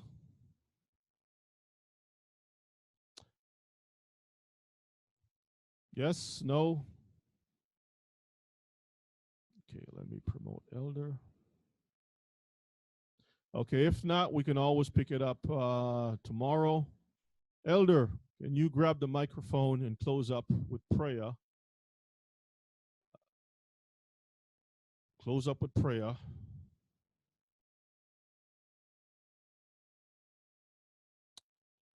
Okay, Elder, Yeah. are you all set? Yeah, I'm here. All right, all right. It's short comments. Really, it's really a blessing. I tell you, teacher, I'm not just saying so for saying, because I can say that. These words are very true, and it is very important. As you continue teaching, the Lord giving you these words to pass on to us. You know, we should not take it just like that. We should really try our best to follow up. You know, to live it up and to continue and to encourage one another. You know, that we do great things in our life. We follow the Lord and we live right. Mm-hmm. You know, and you know, I believe these are the things, because the time is at hand. We can see, as you mentioned, the Sodomites and all these things are going on, and they confederate to get the people of God out. They're planning, they have their plan, and they're just waiting for when that time comes to try to do it. But God is not going to allow them to do what they want. God is going to do what is right, because God is in control. He allowed them to do certain things, but He will stop them when it is necessary to stop them. Right now, they do, and when it is enough, He's going to stop them. You know, so I want to thank God for the reading, the teacher tonight, and also the reader, and all those that participate. Beloved, let us do our best, you know, to maintain and to live it and to encourage one another. That's all we can do. It is a few of us, and more is coming up. As we continue to follow up and stand up strong, others will follow. You know, but if we just lose out and we get slack, all will fall down. We just have to keep up, beloved, and give the Father all the praise. Thank you very much. Thank you, Elder. All right. So by this, I will offer the prayer on behalf of every one of us, and also the sick. Father God, tonight we want to thank you again. We are so glad and happy. You have been such a wonderful Father. There is not a Father like you. Our earthly Father cannot do what you are doing for us. You do everything. You provide for us. Everything that we have, everything that we are doing, you provide it. So we thank you tonight for it. We thank you for your words. We thank you for the food. We thank you for our home. We thank you for our families, our wives, our husbands, our children, the whole house of Israel. Tonight we remember the sick and those that cannot help themselves, and those that are trying and the enemy is trying to knock down, and those that are getting discouraged. We pray, Holy Father, that thou will look upon us and help us, Father. All of us that are trying, help us to stand strong and stand still. And the sick one, we pray, dear God, that may anoint them from the top of their head to the sole of their feet, and do a miracle in the lives of everyone, that they will give you the praise and the glory. Bless the teacher tonight and his family, and Father God, send a special blessing upon them, that this work, Lord, need what it takes, and you are the one that it takes to support it. So therefore, Lord, I ask you to continue, Lord, to help. We need that help, Father, that this work may continue until the end. Give us all a good night rest. And tomorrow, Shabbat, Lord, as the teacher said, it will continue in your name. And victory in your name. Life in your name. We thank you so much. We praise you and we say thanks. And everybody say, Amen. Amen. Hallelujah. Amen. Hallelujah. Shalom, shalom. Laila Tov Mishpachah. We'll continue on tomorrow. Most High willing, get some rest. Love you all. Stay strong, stay sharp. Shalom, family. Shalom. Shalom. Shalom, shalom.